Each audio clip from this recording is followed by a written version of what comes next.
ಕಳೆದ ವಾರ ಪಾಠದಲ್ಲಿ ನಾವು ಷಡ್ಬಲ ವಿಚಾರವನ್ನು ನೋಡಿದ್ವಿ. ಷಡ್ಬಲ ಅಂದರೆ ಏನು, ಅದನ್ನು ಹೇಗೆ ಗಣನೆ ಮಾಡ್ತಾರೆ, ಸಾಫ್ಟ್ವೇರ್ ಮುಖಾಂತರವಾಗಿ ಅದನ್ನು ಹೇಗೆ ನೋಡಬೇಕು, ಅದರ ಇಂಪಾರ್ಟೆನ್ಸು, ಅಪ್ಲಿಕೇಶನು, ಇದನ್ನೆಲ್ಲ ನೋಡಿದ್ವಿ. ಬಟ್ ರಿಯಲ್ ಟೈಮಲ್ಲಿ ಪ್ರಾಕ್ಟೀಸ್ ಮಾಡೋ ಕಾಲಕ್ಕೆ ಹೇಗೆ ನೋಡ್ತೀವಿ ಅಂತಂದರೆ ಇಟ್ಸ್ ಸಿಂಪಲ್. ನಾರ್ಮಲಾಗಿ ನಾವು ಯಾವ ರೀತಿ ಜಾತಕವನ್ನು ನೋಡ್ತೀವೋ ಅದೇ ರೀತಿ ನೋಡ್ತೇವೆ. ಆ ಗ್ರಹದ ಷಡ್ಬಲದ ರೂಪಗಳಲ್ಲಿ ಎಷ್ಟು ಬಂದಿದೆ ಅಂತ ನೋಡಿಕೊಂಡು ಬಲ ಇದೆಯೋ ಬಲಹೀನ ಇದೆಯೋ ನೋಡ್ಕೊಳ್ತೇವೆ. ಆ ರೂಪಗಳ ವಿಚಾರದಲ್ಲಿ ಕಳೆದ ಬಾರಿ ಹೇಳಿದೆ, 4.5ಕ್ಕಿಂತಲೂ ಕಡಿಮೆ ಬಂದರೆ ತುಂಬ ಬಲಹೀನ, 4.5ರಿಂದ 5.5 ಒಳಗೆ ಸಾಧಾರಣ, 5.5ರಿಂದ 6.5 ಒಳಗೆ ಬಂದರೆ ಉತ್ತಮ, 6.5ಕ್ಕಿಂತಲೂ ಜಾಸ್ತಿ ಬಂದರೆ ತುಂಬ ಉತ್ತಮ. ಇದನ್ನು ನೋಡಿ ಆ ಗ್ರಹ ಬಲ ಇದೆಯಾ ಇಲ್ಲೋ ಅಂತ ತಿಳ್ಕೊಳ್ತೇವೆ. ಬಲ ಬಲಹೀನ ಎರಡೂ ಬೇರೆ, ಶುಭ ಅಶುಭ ಬೇರೆ, ಅದಕ್ಕೂ ಸಂಬಂಧ ಇಲ್ಲ. ಬಲವಾಗಿರುವಂಥ ಗ್ರಹ ಎಲ್ಲ ಕೂಡ ಶುಭ ಫಲ ಕೊಡಬೇಕು ಅಂತೂ ಇಲ್ಲ, ಅಶುಭ ಫಲ ಕೊಡಬೇಕು ಅಂತಲೂ ಇಲ್ಲ. ಬಲಹೀನವಾಗಿರುವಂಥದ್ದೆಲ್ಲ ಕೂಡ ಕೆಟ್ಟ ಫಲ ಕೊಡಬೇಕು ಅಂತಲೂ ಇಲ್ಲ, ಒಳ್ಳೆಯ ಫಲ ಕೊಡಬೇಕು ಅಂತಲೂ ಇಲ್ಲ. ಸೊ ಕೇವಲ ಬಲವನ್ನು ಮಾತ್ರ ನೋಡ್ತೇವೆ. ಅದು ಶುಭ ಅಶುಭ ಅಂತಂಬೋದು ಜಾತಕದಲ್ಲಿ ನಾವು ನೋಡ್ತೇವೆ. ನಮಗೆ ಶುಭ ಸಂಬಂಧ ಪಾಪ ಸಂಬಂಧ ಗೊತ್ತಿದೆ. ಕಳೆದ ಬಾರಿ ಪಾಠದಲ್ಲಿ ನಾವು ನೋಡಿದ್ವಿ. ಎಲ್ಲ ಗ್ರಹಗಳಿಗೂ ಕೂಡ 3 ಥರ ಸಂಬಂಧ ಇರುತ್ತೆ. ಒಂದು ಸ್ಥಾನ ಸಂಬಂಧ, ಎರಡನೇದು ಸಂಯೋಗ ಸಂಬಂಧ, ಮೂರನೇದು ದೃಷ್ಟಿ ಸಂಬಂಧ. ಇದರಲ್ಲಿ ಈ 3 ನೋಡೋ ವಿಚಾರದಲ್ಲಿ ಆ ಗ್ರಹ ಒಳ್ಳೇದು ಮಾಡುತ್ತಾ ಕೆಟ್ಟದ್ದು ಮಾಡುತ್ತಾ, ಆ ಒಳ್ಳೇದು ನಮ್ಮ ವಾತಾವರಣ ಏನಿದೆ ಅದು ಅನುಕೂಲವಾಗಿರುತ್ತೋ ಪ್ರತಿಕೂಲವಾಗಿರುತ್ತೋ. ಯಾಕಂದರೆ ಟೆಕ್ನಿಕಲಿ ಗ್ರಹಗಳು ಒಳ್ಳೇದು ಮಾಡಲ್ಲ ಕೆಟ್ಟದ್ದು ಮಾಡಲ್ಲ. ಜ್ಯೋತಿಷರಾಗಿ ನಾವು ಅರ್ಥ ಮಾಡ್ಕೊಳ್ಬೇಕಾದೇನಂತಂದರೆ, ಒಳ್ಳೆಯ ಗ್ರಹ ಅದಕ್ಕೆ ಸಂಬಂಧಪಟ್ಟ ದಶೆ ಆಪರೇಟ್ ಆಗ್ತಾ ಇದ್ದಾಗ ನಮ್ಮ ಸುತ್ತು ಎಲ್ಲ ಕೂಡ ನಮಗೆ ಮನಸ್ಸಿಗೆ ಅಂದುಕೊಂಡಾಗ ಅನುಕೂಲವಾಗಿಯೇ ಇರುತ್ತೆ. ಅದೇ ಕೆಟ್ಟ ಗ್ರಹದ ಸಮಯ ಆಸನ್ನವಾದಾಗ ನಮ್ಮ ಮನಸ್ಸು ಏನು ಅಂದ್ಕೊಳ್ತೀವೋ ಅದಕ್ಕೆ ವಿಪರೀತವಾಗಿ ಪ್ರಕೃತಿಯಲ್ಲಿ ನಡೆಯೋದು, ನಮ್ಮ ಜೊತೆ ಇರೋರು ನಡ್ಕೊಳ್ಳೋದು ಆಗ್ತದೆ. ಅಷ್ಟೇ ಆಗಲಿ, ಗ್ರಹಗಳು ಯಾವಾಗೂ ಕೂಡ ಒಳ್ಳೆಯದು ಮಾಡಲ್ಲ ಕೆಟ್ಟದ್ದು ಮಾಡಲ್ಲ. ಈ ಶುಭ ಪಾಪ ಸಂಬಂಧದಲ್ಲಿ ತಾರತಮ್ಯವನ್ನು ನಾವು ಪ್ರಾರಂಭದ ಕ್ಲಾಸ್ಗಳಲ್ಲಿ ನೋಡಿದ್ದೇವೆ. ದೃಷ್ಟಿ ಸಂಬಂಧ ತುಂಬ ಕಡಿಮೆ. ಅದಕ್ಕೆ ನಾನು ಒಂದು ಎಕ್ಸಾಂಪಲ್ ಕೂಡ ನಾನು ಕೊಟ್ಟೆ. ಆ ಸಮಯದಲ್ಲಿ ನನ್ನ ಮನೆ ಎದುರುಗಡೆ ಒಬ್ಬನಿದ್ದಾನೆ, ತುಂಬ ಫೇಮಸ್ ಕ್ಯಾರೆಕ್ಟರು. ಅವನು ನನ್ನ ನೋಡ್ತಾನೆ, ನಾನು ಅವನ್ನ ನೋಡ್ತೇನೆ. ಅವನು ಸ್ಮೈಲ್ ಮಾಡ್ತಾನೆ, ನಾನು ಅವನು ಸ್ಮೈಲ್ ಮಾಡ್ತೇನೆ. ಅವನು ತುಂಬ ಫೇಮಸ್ ಕ್ಯಾರೆಕ್ಟರ್ ಆದ ಕಾರಣ ಒಂದು ರೀತಿಯಾದ ಹೆಮ್ಮೆ.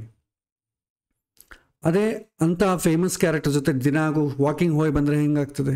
ಇನ್ನಿಷ್ಟು ಸಲಿಗೆ ಜಾಸ್ತಿ ಇದೆ, ರಿಲೇಷನ್ಶಿಪ್ ಜಾಸ್ತಿ ಇದೆ, ಸ್ವಲ್ಪ ಹೆಮ್ಮೆ ಜಾಸ್ತಿ ಆಗ್ತದೆ.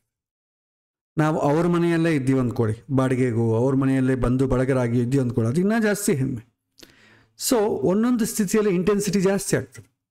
ಅದೇ ರೀತಿ ಶುಭ ಗ್ರಹಗಳು ನೋಡುವುದು ಅಂತಂದರೆ ಒಂದು ರೀತಿಯಾದ ಹೆಮ್ಮೆ, ಒಂದು ರೀತಿಯಾದಂಥ ಅನುಕೂಲ ಫಲ. ಶುಭ ಗ್ರಹಗಳ ಜೊತೆನೇ ಇದ್ದಾನೆ ಅಂತಂದರೆ ಸ್ವಲ್ಪ ಪುಣ್ಯದ ಪ್ರಮಾಣ ಜಾಸ್ತಿ ಇದೆ ಅಂತ ಅರ್ಥ ಮಾಡ್ಕೊಳ್ಬೇಕು. ಶುಭ ಗ್ರಹಗಳು ಶುಭ ಸ್ಥಾನಗಳಾದಂಥ ಕೇಂದ್ರ ತ್ರಿಕೋಣ ಸ್ಥಾನಗಳಲ್ಲೇ ಇತ್ತಂದ್ಕೊಳ್ಳಿ, ಇನ್ನೂ ಪುಣ್ಯ ಜಾಸ್ತಿ ಇದೆ. ಪುಣ್ಯ ಜಾಸ್ತಿನೋ ಕಡಿಮೆಯೋ ಅಂತಂಬೋದು ನಾವು ಈ ದೃಷ್ಟಿಯಿಂದ ಈ ಸಂಬಂಧದಿಂದ ತಿಳ್ಕೊಡ್ತೇವೆ. ಅದೇ ರೀತಿಯಾಗಿ ಪಾಪ ಸಂಬಂಧನೂ ಅಷ್ಟೆ. ಪಾಪಗ್ರಹಗಳ ದೃಷ್ಟಿ ಬಿದ್ದರೆ ಸ್ವಲ್ಪ ಪಾಪ ಇದೆ, ಸಾಮಾನ್ಯ ಪಾಪ ಅಂತ ಅಂದ್ಕೊಳ್ಬೇಕು. ಪಾಪಗ್ರಹಗಳ ಜೊತೆ ಇತ್ತಂದ್ಕೊಳ್ಳಿ, ಇನ್ನು ಸ್ವಲ್ಪ ಎಫೆಕ್ಟ್ ಜಾಸ್ತಿ, ಪಾಪ ಸ್ವಲ್ಪ ಜಾಸ್ತಿ ಇದೆ, ಹಾಗಾಗಿ ಪ್ರತಿಕೂಲವಾದ ವಾತಾವರಣ ಜಾಸ್ತಿ ಇರುತ್ತೆ. ದುಷ್ಟ ಸ್ಥಾನಗಳಾದಂಥ 6, 8, 12 ಮನೆಯಲ್ಲೇ ಇತ್ತು ಅಂದ್ಕೊಳ್ಳಿ, ಇನ್ನೂ ಪಾಪ ಜಾಸ್ತಿ, ಎಫೆಕ್ಟ್ ಜಾಸ್ತಿ ಅಂತ ಅಂದ್ಕೊಳ್ಬೇಕು.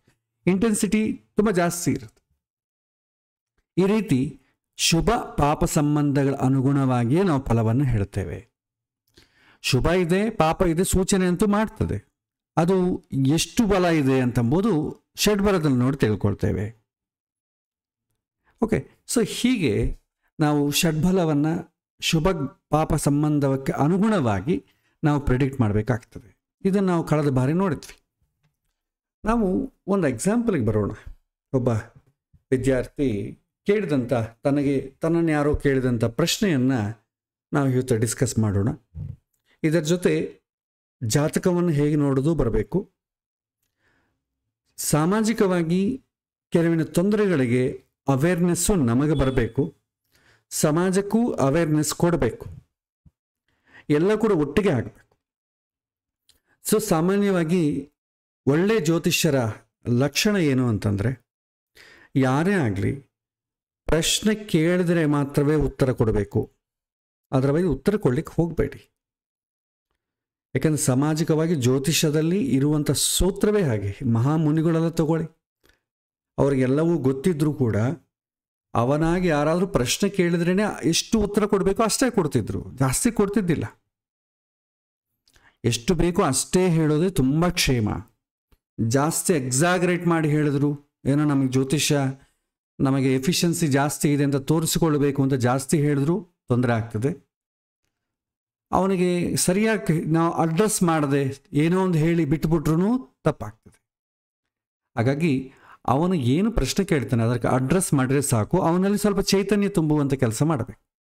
ಹಾಗಾಗಿ ಮೊದಲ ಪ್ರಶ್ನೆಗೆ ತಕ್ಕಂತೆ ಅವನು ನಿಮ್ಮನ್ನು ಪ್ರಶ್ನೆ ಕೇಳದೇ ಇದ್ರೂ ಕೂಡ ನೀವು ಪ್ರಶ್ನೆಯನ್ನು ಗ್ರಹಣ ಮಾಡಿ ನೀವೇ ಪ್ರಶ್ನೆ ಹಾಕ್ಕೊಳ್ಬೇಕು. ಹಾಗಾಗಿ ಪ್ರಶ್ನೆ ಇಲ್ಲಾರ್ದೆ ನೀವು ಹೋದರೆ ಕಷ್ಟ. ನಾವು ಯಾವುದಾದ್ರೂ ಒಂದು 2 ವೀಲರೋ 4 ವೀಲರೋ ಎಲ್ಲ ಹೋಗಬೇಕಾದ್ರೆ ಏನು ಮಾಡ್ತೇವೆ, 2 ವೀಲರಿಗೆ ಹೋಗಬೇಕು, ಮೊದಲು ಎಲ್ಲಿಗೆ ಹೋಗಬೇಕು ಅಂತ ಗೊತ್ತಿರುತ್ತೆ ತಾನೆ. ಎಲ್ಲಿ ಹೋಗಬೇಕು ಎಂಬುದು ಹೋಗ್ತಾ ಹೋಗ್ತಾ ಆಲೋಚನೆ ಮಾಡೋಣ ಅಂತ ಗಾಡಿ ತೊಗೊಂಡು ಯಾರಾದರೂ ಹೋಗ್ತಾರಾ? ಅಟ್ಲೀಸ್ಟ್ ಪರ್ಪಸ್ ಗೊತ್ತಾಗಬೇಕು. ಪರ್ಪಸ್ ಗೊತ್ತಾದರೆ ಯಾವ ಡೈರೆಕ್ಷನ್ ಹೋಗಬೇಕು ಅಂತ ಗೊತ್ತಾಗ್ತದೆ. ಇಲ್ಲ ಗಾಡಿ ತೊಗೊಂಡು ಹೋಗ್ತಾ ಇರೋಣ, ಆಲೋಚನೆ ಬಂದರೆ ಆ ಕಡೆ ಹೋಗೋಣ ಅಂತಂದರೆ ಇದು ಎಷ್ಟು ವ್ಯರ್ಥವಾದಂಥ ಪ್ರಸಂಗ ಅಂತ ನಮಗೆ ಗೊತ್ತಾಗ್ತದೆ. ಹಾಗೆಯೇ ಜಾತಕದಲ್ಲಿ ಎಲ್ಲ ಗ್ರಹಗಳು ನೋಡ್ಬಿಡೋಣ, ಆಮೇಲೆ ಪ್ರಶ್ನೆ ಹಾಕೊಳ್ಳೋಣ ಅಂದರೂ ಕೂಡ ಅದೇ ಥರ. ನಾನು ಪ್ರಾರಂಭದಿಂದ ಬಹಳ ಸಲ ಕೇಳೋದೊಂದೇ, ಪ್ರಶ್ನೆಗೆ ತಕ್ಕಂತೆ ಬದಲಾಗ್ತದೆ. ಗ್ರಹಗಳ ಕಾಂಬಿನೇಷನ್ ಇರ್ಬೋದು. ಎಷ್ಟೋ ಗ್ರಹಗಳು ಒಂದು ಗ್ರಹ ಜೊತೆ ಇನ್ನೊಂದು ಗ್ರಹ ದುಷ್ಟ ಸ್ಥಾನದಲ್ಲೋ ಶುಭ ಸ್ಥಾನದಲ್ಲೋ ಎಲ್ಲೋ ಒಂದು ಕಡೆ ಇರ್ತದೆ. ಏನಾಗ್ತದೆ ಅಂತಂದಾಗ ಪ್ರಶ್ನೆ ಮೇಲೆ ಡಿಪೆಂಡ್ ಆಗ್ತದೆ. ಒಂದೊಂದು ಪ್ರಶ್ನೆಗೆ ಅದು ಅನುಕೂಲ ಆಗಬಹುದು ಕಾಂಬಿನೇಷನ್, ಇನ್ನೊಂದು ಪ್ರಶ್ನೆಗೆ ಪ್ರತಿಕೂಲ ಆಗಬಹುದು. ನಾವು ಯಾವುದನ್ನು ಹೇಳಬೇಕು ಅದು ಮುಖ್ಯ. ಹಾಗಾಗಿ ಪ್ರಶ್ನೆ ಇಲ್ಲದೆ ನೀವು ಜಾತಕವನ್ನು ನೋಡಲಿಕ್ಕೆ ಹೋಗಬೇಡಿ. ಯಾರಾದರೂ ಕೇಳಲಿಲ್ಲ ಅಂತ ಅಂದ್ಕೊಳ್ಳಿ, ಪ್ರಶ್ನೆ ನನ್ನ ಜಾತಕ ನೋಡಿ ಅಂತ ಸುಮ್ಮನೆ ಕೇಳ್ತಾರೆ ಅಂದ್ಕೊಳ್ಳಿ. ಅವನು ಕೇಳಿಲ್ಲ, ಆದರೆ ನಮಗಂತೂ ಪ್ರಶ್ನೆ ಬರಬೇಕಲ್ಲ. ಜಾತಕದಲ್ಲಿ ಗ್ರಹಗಳು ನೋಡಬೇಕಾದ್ರೆ ಸುಮ್ಮನೆ ಎಲ್ಲ ಗ್ರಹಗಳು ಸುತ್ತ ತಿರುಗ್ತಾ ಇದ್ರೆ ಏನು ಬರ್ತದೆ, ಏನು ಗೊತ್ತಾಗಲ್ಲ, ಕನ್ಫ್ಯೂಷನ್ ಆಗ್ತದೆ ಅಷ್ಟೆ. ಹಾಗಾಗಿ ಮೊದಲು ಪ್ರಶ್ನೆ, ಆಮೇಲೆ ಜಾತಕದ ಸೂತ್ರಗಳನ್ನು ನಾವು ಫಾಲೋ ಆಗಬೇಕು. ಎಲ್ಲವನ್ನು ಜಾತಕವನ್ನು ಯಾವುದೂ ಮಿಸ್ ಮಾಡದೆ ಫಲವನ್ನು ಹೇಳಲಿಕ್ಕೆ ಅನುಕೂಲವಾಗಿರಲಿಕ್ಕೆ ನಾನು ಸೂತ್ರವನ್ನು 3 ಭಾಗವನ್ನು ಮಾಡಿದ್ದೇನೆ. ಸ್ಥಾನಬಲ, ಕಾರಕ ಬಲ, ಆಧಿಪತ್ಯ ಬಲವನ್ನು ನೋಡಬೇಕು. 3 ಸಪರೇಟಾಗಿ ನೋಡಬೇಕು. ಸ್ಥಾನಬಲ, ಆ ಮನುಷ್ಯ ಯಾವ ಪ್ರಶ್ನೆ ಕೇಳ್ತಿದ್ದಾನೆ ಅದಕ್ಕೆ ವಾತಾವರಣದ ಅನುಕೂಲತೆ ಪ್ರತಿಕೂಲತೆ ಹೇಗಿದೆ ಅಂತ ಗೊತ್ತಾಗ್ತದೆ. ಕಾರಕ ಬಲದಿಂದ ಅಂತರಂಗದ ಅನುಕೂಲತೆ ಪ್ರತಿಕೂಲತೆ ಗೊತ್ತಾಗುತ್ತೆ. ಅವನ ಮನಸ್ಸು ಹೇಗೆ ಬಿಹೇವ್ ಮಾಡ್ತಾ ಇದೆ, ಅವನ ಬುದ್ಧಿ ಹೇಗೆ ಬಿಹೇವ್ ಮಾಡ್ತಾ ಇದೆ, ಸಮಸ್ಯೆದ ಇಂಟೆನ್ಸಿಟಿ ಹೇಗಿದೆ, ಚಿಕ್ಕ ಸಮಸ್ಯೆಗೆ ಜಾಸ್ತಿ ಇಂಟೆನ್ಸಿಟಿ ತಗೊಳ್ತಾ ಇದ್ದಾನೋ ಅಥವಾ ದೊಡ್ಡ ಸಮಸ್ಯೆಯನ್ನು ತುಂಬ ಸಣ್ಣದಾಗಿ ನೋಡ್ತಿದ್ದಾನೋ ಅಂತಂಬುದು ಅಂತರಂಗದ ಬಗ್ಗೆ ಕಾರಕ ಬಲ ತಿಳಿಸುತ್ತೆ.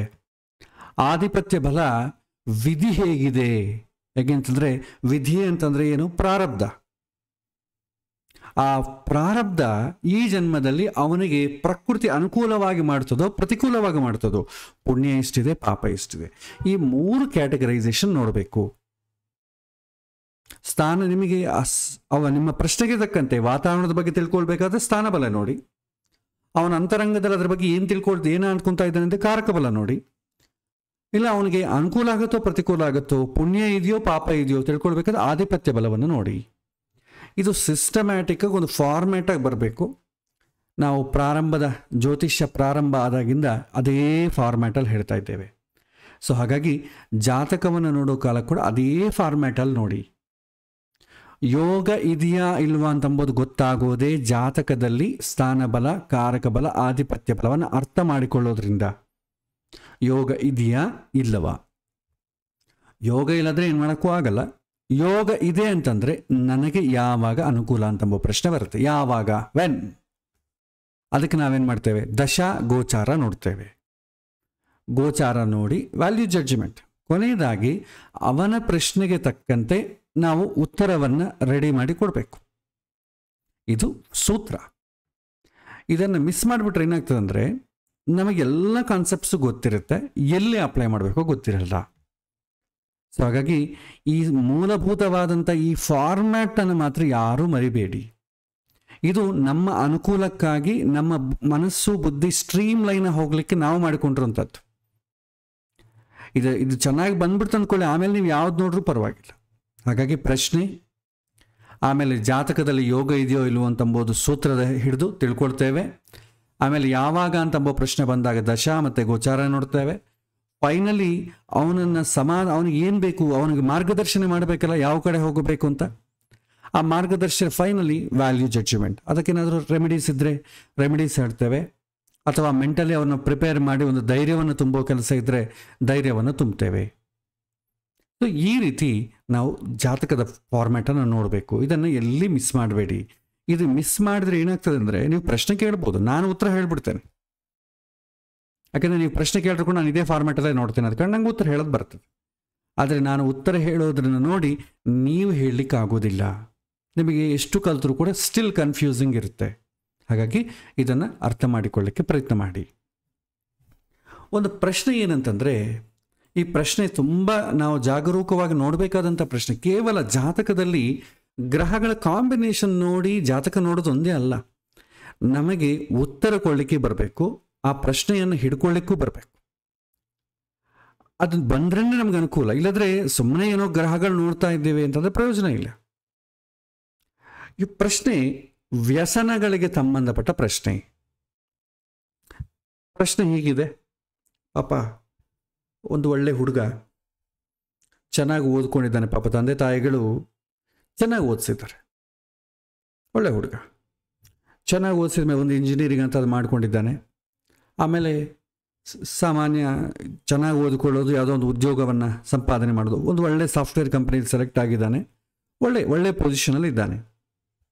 ಇಯರ್ಲಿ ಒಂದು 20 lakhs ಪರ್ ಆ್ಯನಮ್ ಆ ರೀತಿಯಾದಂಥ ಪ್ಯಾಕೇಜ್ ಇದೆ. ತಂದೆ ತಾಯಿಗಳ ಫೀಡ್ಬ್ಯಾಕ್ ಪ್ರಕಾರ ಈ ಥರ ಇದೆ. ಇದಕ್ಕಿಂತ ಪಾಪ ತಂದೆ ತಾಯಿಗಳಿಗೆ ಒಂದು ಶುದ್ಧಿ ಗೊತ್ತಾಯಿತು. ಅವು ಇಲ್ಲಿ ಒಂದು ಬೇರೆ ಸಿಟಿಯಲ್ಲಿ ಕೆಲಸ ಮಾಡ್ತಾನೆ. ಹುಡುಗ ಬಂದು ಚೆನ್ನೈಯಲ್ಲಿ ಕೆಲಸ ಮಾಡ್ತಾನೆ. ತಂದೆ ತಾಯಿಗಳ ಪಾಪ ಬೇರೆ ಆಂಧ್ರ ದೇಶದಲ್ಲಿದ್ದಾರೆ. ತಂದೆ ತಾಯಿಗಳ ಪಾಪ ಫೋನ್ ಬಂತು, ನಿಮ್ಮ ಮಗ ತುಂಬ ಎಕ್ಸ್ಟ್ರಾರ್ಡ್ನರಿಯಾಗಿ ಬಿಹೇವ್ ಮಾಡ್ತಿದ್ದಾನೆ, ಗೊತ್ತಾಗ್ತಾ ಇಲ್ಲ, ಅದು ತನ್ನಲ್ಲಿ ತಾನೇ ಮಾತಾಡ್ಕೊಳ್ತಾನೆ, ಹಾಲೋಸಿನೇಷನು ಏನೋ ಆಗ್ತಾಯಿದೆ ಗೊತ್ತಿಲ್ಲ, ಬಂದು ಸ್ವಲ್ಪ ನೋಡ್ಕೊಳ್ಳಿ. ಅವನೆಲ್ಲೋ ಪಿ ಜಿಯಲ್ಲಿ ಸೇರಿದ್ದ ಪಾಪ. ಆವಾಗೆ ಉದ್ಯೋಗ ಸೇರಿ ಒಂದು 2 ವರ್ಷ ಆಗಿತ್ತು. ಪಿ ಜಿಯಲ್ಲಿ ಸೇರಿಕೊಂಡಿದ್ದ ಪಾಪ. ತಂದೆ ತಾಯಿಗಳು ಹೋಗ್ತಾರೆ, ನೋಡ್ತಾರೆ, ತನ್ನಲ್ಲಿ ತಾನೇ ಮಾತಾಡ್ಕೊಳ್ಳೋದು, ತುಂಬ ಬಿಹೇವಿಯರ್ ತುಂಬ ಡಿಫ್ರೆಂಟ್ ಆಗಿದೆ. ನಾನು IPL ಮ್ಯಾಚ್ ಸೆಲೆಕ್ಟ್ ಆಗಿದ್ದೇನೆ, ನಾನು ಅದನ್ನು ಅದು ಮಾಡ್ತೇನೆ, ಇದು ಮಾಡ್ತೇನೆ, ನಾನು ಅಮೆರಿಕ ನಂಗೆ ಈ ಥರ ಹೋಗಬೇಕು ಅಂತಿದೆ, ನಾನು ಅದನ್ನು ಕಂಡುಹಿಡಿತೇನೆ, ಆರ್ಟಿಫಿಷಿಯಲ್ ಏನೇನೋ ಪಾಪ ಈ ಥರ ಪ್ರಾಕ್ಟಿಕಲಿ ಒಂದು ಸಿಸ್ಟಮ್ಯಾಟಿಕ್ ಸಾಧ್ಯ ಆಗದ ರೀತಿಯಲ್ಲಿ ಹೈಪೋಥೆಟಿಕಲ್ ಅನಾಲಿಸಿಸ್ನ ಮಾತಾಡ್ತಿದ್ದ. ಅವ್ರಿಗೆ ಪಾಪ ಡೌಟ್ ಬಂತು. ಅದೇ ರೀತಿ ಪಾಪ ಅವ್ರನ್ನ ಪಾಪ ಮನೆಗೆ ಕರ್ಕೊಂಡು ಹೋಗಿ ಅಲ್ಲಿರೋ ಡಾಕ್ಟರ್ಸ್ನೆಲ್ಲ ಅಪ್ರೋಚ್ ಮಾಡಿ ಕೊನೆಗೆ ಗೊತ್ತಾಗಿದ್ದೇನಂತಂದರೆ ಮೆಡಿಕಲ್ ಚೆಕಪ್ ಎಲ್ಲ ಆದಮೇಲೆ ಹುಡುಗ ಸ್ವಲ್ಪ ಡ್ರಗ್ ಅಡಿಕ್ಟ್ ಆಗಿದ್ದಾನೆ, ವೇಟ್ಸ್ ಇದೆಲ್ಲ ತೊಗೊಳ್ತಾ ಇದ್ದಾನೆ ಅಂತಂಬುದು ಗೊತ್ತಾಯ್ತು. ಅದು ಕಾಲೇಜ್ ಏಜಲ್ಲಿ ತೊಗೊಳ್ತಾ ಇದ್ನ ಅಥವಾ ಉದ್ಯೋಗದಲ್ಲಿ ತೊಗೊಳ್ತಾ ಇದ್ನ ಅದೆಲ್ಲ ಇನ್ನೂ ಗೊತ್ತಿಲ್ಲ. ತೊಗೊಳ್ತಾ ಇದ್ದಾನೆ. ಹಾಗಾಗಿ ಸ್ವಲ್ಪ ಸೀರಿಯಸ್ ಆಗಿದೆ. ಸ್ವಲ್ಪ ರಿಹ್ಯಾಬಿಲಿಟೇಷನ್ ಸೆಂಟ್ರಿಗೆ ಸೇರಿಸಿ ಕೌನ್ಸಲಿಂಗ್ ಮಾಡಿಸಿ ಸ್ವಲ್ಪ ಅಭ್ಯಾಸಗಳನ್ನೆಲ್ಲ ಸ್ಟ್ರೀಮ್ಲೈನ್ ಮಾಡಿಸಿ ಅಂತ ಕೇಳಿದರು. ಅವರು ಪಾಪ ತಂದೆ ತಾಯಿ ತುಂಬ ಗಾಬರಿಗೊಂಡ್ರು. ಯಾಕೆ ಮನೆಯಲ್ಲಿ ಇದ್ದಕ್ಕಿದ್ದಾಗ ಒಬ್ಬ ಮಗ ಈ ರೀತಿ ಆಯಿತು ಅಂತಂದ್ರೆ ತುಂಬ ಸ್ಟ್ರೆಸ್ ಆಗಿಬಿಟ್ರು. ಚೆನ್ನಾಗಿ ಓದ್ತಾ ಇದ್ದಂಥ ಹುಡುಗ, ಆ ರೀತಿಯಾದಂಥ ಒಂದು ಸಿಚುವೇಶನೇ ಕಾಣಲಿದ್ದಂಥ ಹುಡುಗ, ತುಂಬ ಒಂದು ಡೀಸೆಂಟ್ ಆಗಿರೋಂಥ ಫ್ಯಾಮಿಲಿ, ಹೈಫೈ ಫ್ಯಾಮಿಲಿ ಕೂಡ ಅಲ್ಲ, ಸ್ವಲ್ಪ ಮಾಡ್ರನಿಗೂ ಆರ್ಥೋಡಾಕ್ಸ್ಗೂ ಮಧ್ಯದಲ್ಲಿರುವಂಥ ಫ್ಯಾಮಿಲಿ. ಪೂರ್ತಿ ಆರ್ಥೋಡಾಕ್ಸ್ ಅಂದರೆ ಅಲ್ಲ, ಪೂರ್ತಿ ಮಾಡ್ರನ್ ಅಂದರೆ ಅಲ್ಲ, ಆ ರೀತಿಯಾಗಿರುವಂಥ ಒಂದು ಫ್ಯಾಮಿಲಿ. ತಂದೆ ತಾಯಿ ರೋದನೆ ಶುರುವಾಯಿತು. ಪಾಪ ಯಾರೋ ಗೊತ್ತಿದ್ದಂಥ ಜ್ಯೋತಿಷ್ಯರು ಯಾರೋ ಕಲ್ತಿದ್ರೆ ಅವ್ರನ್ನ ಕೇಳಿದ್ದಾರೆ, ಈ ರೀತಿ ಆಗಿದೆ, ಜಾತಕವನ್ನು ನೋಡಿ ಸ್ವಲ್ಪ ಮಾರ್ಗದರ್ಶನ ಮಾಡಿ ಏನು ಮಾಡಬೇಕೀಗ. ಅವರು ಜ್ಯೋತಿಷ್ಯ ಪಾಪ ಕೇಳಿದವರು ವಿದ್ಯಾರ್ಥಿ, ಅವರು ಇದೇ ಪ್ರಶ್ನೆಯನ್ನು ನನ್ನೂ ಕೇಳಿದ್ರು. ನಮಗಿದು ಹೇಳಿಕೊಟ್ಟಿಲ್ಲ, ಇದನ್ನು ಹೇಗೆ ನೋಡಬೇಕು, ಯಾವ ಗ್ರಹ ನೋಡಬೇಕು ಅಂತ ಅವ್ರು ಕೇಳಿದ್ರು. ಅದಕ್ಕಾಗಿ ಅದೇ ಒಂದು ಎಕ್ಸಾಂಪಲ್ ಅವ್ರಿಗೆ ಮಾರ್ಗದರ್ಶನ ಮಾಡಿದೆ. ಬಟ್ ಇದೇ ಥರ ಬಹಳಷ್ಟು ಜನ, ಏಕೆಂದರೆ ಆದಮೇಲೆ ಏನು ಮಾಡಲಿಕ್ಕೂ ಆಗಲ್ಲ. ಒಂದು ವೇಳೆ ಆ ವ್ಯಸನಗಳು ಅಡಿಕ್ಟ್ ಆದಮೇಲೆ ನಾವು ಮುಂದೆ ಎಷ್ಟು ಹೋಮ ಹವನಗಳು ಮಾಡ್ಬೋದು, ಆದರೆ ಅಡಿಕ್ಟ್ ಆದ ಮೇಲೆ ನಮಗೆ ತುಂಬ ಕಡಿಮೆ ಆಪ್ಷನ್ಸ್. ಈ ರೀತಿ ಜಾತಕವನ್ನು ಮುಂಚಿತವಾಗಿ ನೋಡಿ ತಂದೆ ತಾಯಿಗಳಿಗೆ ಒಂದು ಅವೇರ್ನೆಸ್ ಕೊಟ್ಟರೆ ಪಾಪ ಸ್ವಲ್ಪ ಎಚ್ಚರಗೊಳ್ತಾರೆ, ಮಕ್ಕಳನ್ನು ಸೇಫಾಗಿ ಕಾಪಾಡಿಕೊಳ್ತಾರೆ. ಅವರು ಮಾತ್ರವೇ ಅಲ್ಲ, ಹೀಗಿರುವಂಥ ಸಮಾಜದಲ್ಲಿ ವಾತಾವರಣ ತುಂಬ ಕಲುಷಿತವಾಗಿದೆ. ಒಳ್ಳೆಯದನ್ನು ಯಾವಾಗ ನಾವು ನಮ್ಮ ಮಕ್ಕಳಿಗೆ ಹೇಳಿಕೊಡೋದಿಲ್ಲವೋ ಅಥವಾ ತೋರಿಸುವುದಿಲ್ಲವೋ ಆಟೋಮೆಟಿಕಾಗಿ ಅವರಿಗೆ ಪ್ರಪಂಚದಲ್ಲಿ ಕೆಟ್ಟದ್ದು ಬೇಡ ಅಂದ್ರೂ ಕಾಣ್ತದೆ. ಅದಕ್ಕೆ ಪ್ರಯತ್ನಪೂರ್ವಕವಾಗಿ ನಾವು ಒಳ್ಳೆಯ ಕೆಲಸ ಮಾಡಬೇಕು, ಮಕ್ಕಳಿಗೂ ಒಳ್ಳೆಯ ಕೆಲಸಗಳು ಮಾಡಿದಂತೆ ಕಾಣಿಸಬೇಕು, ಅವರನ್ನು ಪ್ರೋತ್ಸಾಹಿಸಬೇಕು. ಇಲ್ಲದ್ರೆ ಆಟೋಮೆಟಿಕಾಗಿ ಕೆಟ್ಟವರು ಕೆಟ್ಟದ್ದು ಹೇಳಿಕೊಟ್ಟು ಬಿಡ್ತಾರೆ. ಸೊ ಇದು ನಮ್ಮ ಮಕ್ಕಳಿಂದಲೇ ಶುರು ಆಗಬೇಕು. ಗೊತ್ತಿಲ್ಲ, ಯಾವಾಗ ಪ್ರಪಂಚ ಕಲುಷಿತ ಆಗಿದೆ, ಮಾಡ್ರನ್ ಆಗಿದೆ ಅಂತ ನಾವು ಅಂದುಕೊಳ್ತಾ ಇದ್ದೇವೆ, ಫಾಸ್ಟ್ ಆಗಿದೆ ಅಂತೇಳಿ. ಅದು ನಮ್ಮನ್ನು ಯಾವುದೋ ಒಂದು ಪ್ಲೇನಿಗೆ ಕರ್ಕೊಂಡು ಹೋಗುವಷ್ಟು ಫಾಸ್ಟ್ ಆಗಿದೆ. ಫಾಸ್ಟ್ ಅಂಬೋದು ಎಲ್ಲತ್ರಗೂ ವರ್ಕೌಟ್ ಆಗಲ್ಲ. ಕೆಲವಿಂದ್ರಲ್ಲಿ ಬೇಕು, ಕೆಲವಿಂದಕ್ಕೆ ತುಂಬ ಶಾಂತಿ ಬೇಕು. ಹಾಗಾಗಿ ನಾವು ನಮ್ಮಲ್ಲೂ ನಮ್ಮ ಮಕ್ಕಳ ಮುಂದಿನ ಪೀಳಿಗೆ ನಮ್ಮ ಮಕ್ಕಳಲ್ಲಿದ್ದಾರೆ, ಮಿತ್ರರ ಮಕ್ಕಳಿದ್ದಾರೆ, ಮಿತ್ರರಿದ್ದಾರೆ, ಬಂಧು ಬಳಗ. ಆದಮೇಲೆ ಏನು ಮಾಡೋಕ್ಕೂ ಆಗಲ್ಲ. ಮುಂಚಿತವಾಗಿ ಈ ರೀತಿ ಕಾಂಬಿನೇಷನ್ ನಮಗೆ ಜಾತಕದಲ್ಲಿ ಕಂಡಾಗ ಒಂದು ಅವೇರ್ನೆಸ್ ಕೊಡ್ತೇವೆ. ಖಂಡಿತವಾಗೂ ಈ ಥರನೇ ಆಗುತ್ತೆ ಅಂತ ಹೇಳಲಿಕ್ಕಾಗಲ್ಲ, ವ್ಯಸನಗಳು ಆಗುತ್ತೆ ಅಂತ ಹೇಳಲಿಕ್ಕೆ ಅವಕಾಶ ಉಂಟು. ಅದು ನಾವು ಹೇಳಬೇಕಾದ್ರೆ ಸ್ವಲ್ಪ ಅದರ ಬಗ್ಗೆ ನಮಗೆ ಗೊತ್ತಿರಬೇಕು. ಅಡ್ವಾನ್ಸ್ಡಲ್ಲಿ ಈ ಜಾತಕದ ಈ ಒಂದು ಬಲವನ್ನು ತಿಳ್ಕೊಳ್ಳುವ ಕ್ರಮದಲ್ಲಿ ಸಾಮಾಜಿಕವಾಗಿ ಆಗುವಂಥ ತೊಂದರೆಗಳಲ್ಲಿ ಕೂಡ ನಾವು ಪ್ರಾಕ್ಟೀಸ್ ಆದರೆ ನಾವು ಅಟ್ಲೀಸ್ಟ್ ನಮ್ಮ ಕರ್ತವ್ಯವನ್ನು ನಾವು ಮಾಡಿ 4 ಜನನ ಅವೇರ್ನೆಸ್ ಕೊಡ್ತೇವೆ. ಅದರಿಂದ ಜ್ಯೋತಿಷ್ಯರಿಗೆ ತುಂಬ ಹೆಲ್ಪ್ ಆಗ್ತದೆ. ಓಕೆ, ಸೊ ನೋಡೋಣ. ಸೊ ಇಲ್ಲಿ ತಂದೆ ತಾಯಿಗಳ ಅವರ ಒಂದು ಪ್ರಶ್ನೆ ಗೊತ್ತಾಯಿತು, ಡ್ರಗ್ಸ್ ಅಂತ ಗೊತ್ತಾಯಿತು. ಬಟ್ ಜ್ಯೋತಿಷ್ಯದಲ್ಲಿ ಎಕ್ಸಾಕ್ಟ್ಲಿ ಡ್ರಗ್ಸ್ ಅಂತ ಹೇಳಿಕ್ಕೆ ಬರೋದಿಲ್ಲ, ವ್ಯಸನಗಳು ಅಂತ ಹೇಳ್ತೇವೆ. ಕೆಟ್ಟ ವ್ಯಸನಗಳು ಅಂತ ಹೇಳ್ಬೋದು. ಆ ಕೆಟ್ಟ ವ್ಯಸನಗಳಲ್ಲಿ ತಾರತಮ್ಯ ಇದೆ. ಸಣ್ಣದಿಂದ ದೊಡ್ಡದಾಗಿರೋರ್ಗೂ ಎಲ್ಲ ವ್ಯಸನಗಳು ಕೆಟ್ಟ ವ್ಯಸನಗಳಿದೆ. ಅದು ಸಣ್ಣದಾಗಿ ಒಂದು ಕಾಫಿ ಕುಡಿಯೋದ್ರ ಕಾಫಿ ಕುಡಿಯೋದು ತುಂಬ ಕಡಿಮೆ ವ್ಯಸನ. ಡ್ರಗ್ಸು, LSD ಈ ಥರ ಭಾಳ ಹೇಳ್ತಾರೆ, ಅದು ತುಂಬ ಎಕ್ಸ್ಟ್ರೀಮ್. ಇನ್ನು ನೀವು ಮೆಡಿಕಲ್ ಟರ್ಮಿನಾಲಜಿಗೆ ಹೋದರೆ ನಾವು ಜೀವನದಲ್ಲಿ ಕೇಳದೇ ಇರೋದೆಲ್ಲ ಕೂಡ ಗೊತ್ತಾಗ್ತದೆ. ಇತ್ತೀಚೆಗೆ ಅದಕ್ಕೆ ಸಂಬಂಧಪಟ್ಟ ನೀವು ಕ್ರೈಮ್ ಮೂವೀಸ್ ನೋಡ್ತಾ ಇರ್ತೀರಲ್ಲ, ಅದರಲ್ಲಿ ಹೊಸ ಹೊಸ ಟರ್ಮಿನಾಲಜಿ ಎಲ್ಲ ಗೊತ್ತಾಗ್ತದೆ. ಸೊ ಹಾಗಾಗಿ ಇದು ಒಂದೊಂದು ಲೆವೆಲಲ್ಲಿ ಇರುತ್ತೆ. ಸೊ ಬಟ್ ಜ್ಯೋತಿಷ್ಯದಲ್ಲಿ ಮಾತ್ರ ಏನು ಹೇಳ್ತಾರೆ, ವ್ಯಸನ ಅಂತ ಹೇಳ್ತಾರೆ. ಎಕ್ಸಾಕ್ಟ್ಲಿ ಯಾವುದು ಅಂತ ಊಹಿಸ್ಲಿಕ್ಕಾಗೋದಿಲ್ಲ. ಜ್ಯೋತಿಷ್ಯದಲ್ಲಿ ಕಾಫಿ ಕುಡಿಯೋದು ವ್ಯಸನವೇ, ಅದೇ ಡ್ರಗ್ಸ್ ತಗೊಳ್ಳೋದು ವ್ಯಸನವೇ. ಜಾತಕದಲ್ಲಿ ಸೂಚನೆ ಮಾಡುತ್ತದೆ ಅವನವನ ಲೈಫ್ ಸ್ಟೈಲು, ಅವನ ಸಮಾಜದಲ್ಲಿ ಅವನಿರುವಂಥ ಸ್ಥಿತಿ, ಅದನ್ನು ಹಿಡಿದು ನೋಡಬೇಕು.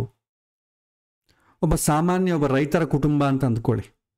ಆ ರೈತರ ಕುಟುಂಬದಲ್ಲಿದ್ದಂಥ ಹುಡುಗ ಏನಾದರೂ ಕಾಲೇಜಿಗೆ ಹೋಗಿ ತನ್ನ ಸಹಪಾಠಿಗಳ ಜೊತೆ ಏನಾದರೂ ಸುಖ ಬಂದಾಗಲೂ ದುಃಖ ಬಂದಾಗಲೂ ಫ್ರೀ ಇದ್ದಾಗಲೂ ಇಲ್ಲದೇ ಇದ್ದಾಗಲೂ ಬರ್ಡೇ ಪಾರ್ಟಿ ಬಂದ್ರೂ ಡೆತ್ ಡೇ ಪಾರ್ಟಿ ಬಂದ್ರೂ ಎಲ್ಲದಕ್ಕೂ ಇವತ್ತು ಮದ್ಯಪಾನ ಅಂತಂಬುದು ಕಾಮನ್.